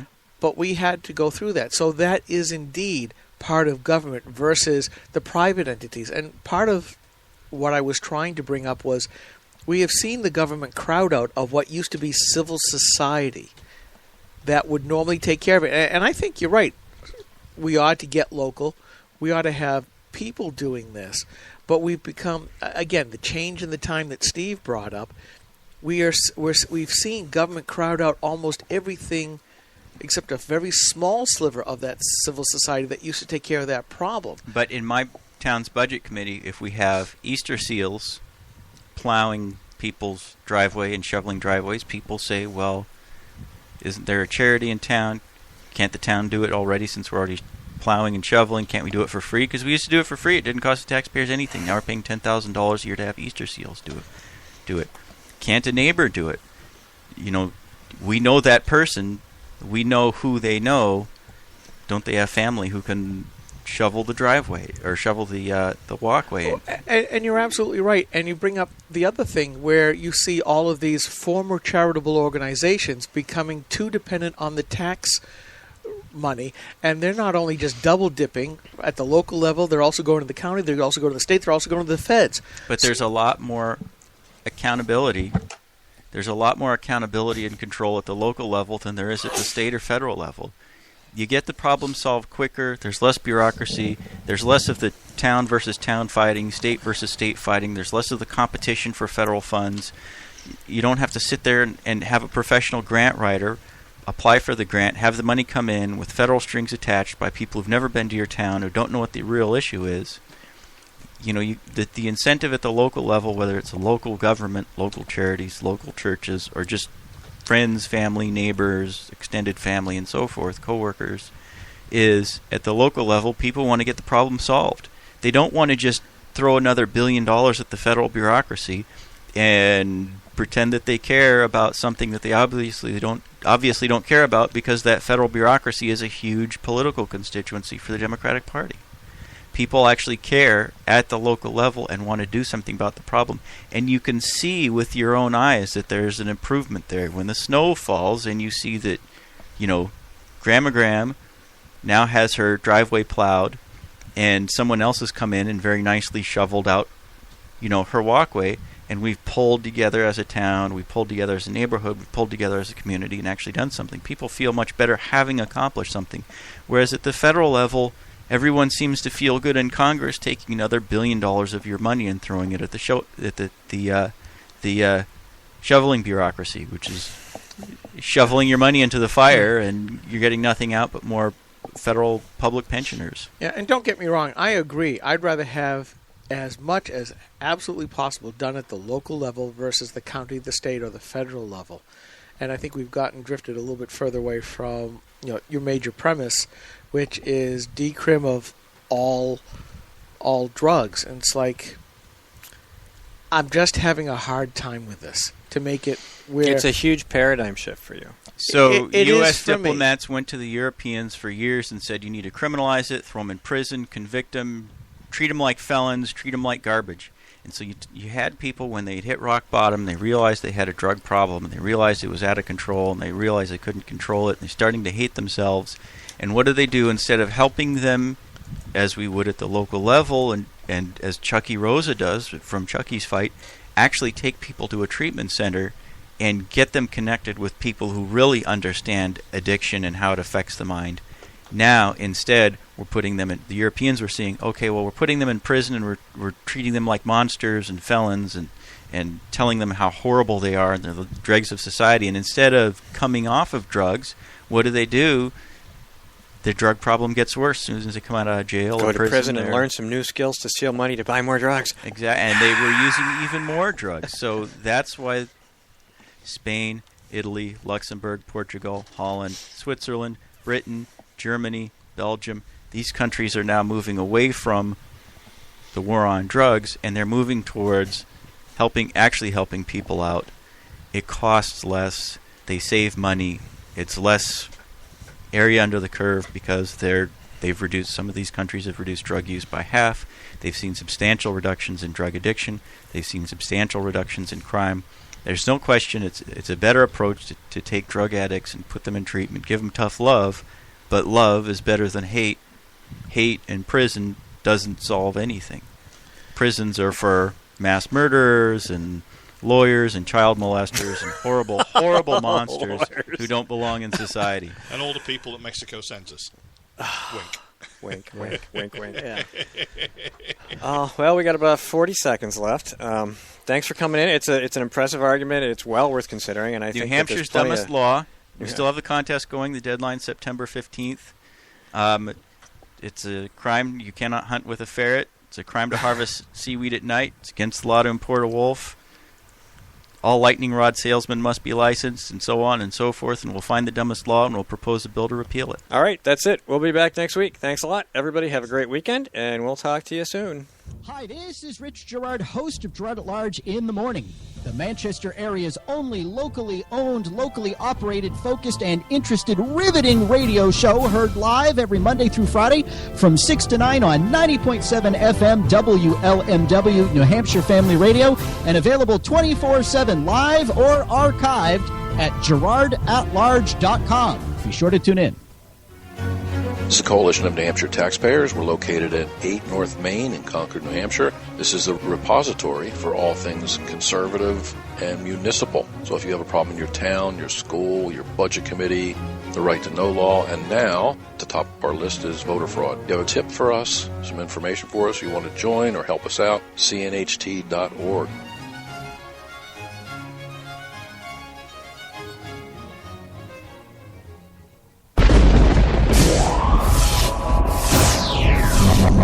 GrokTALK.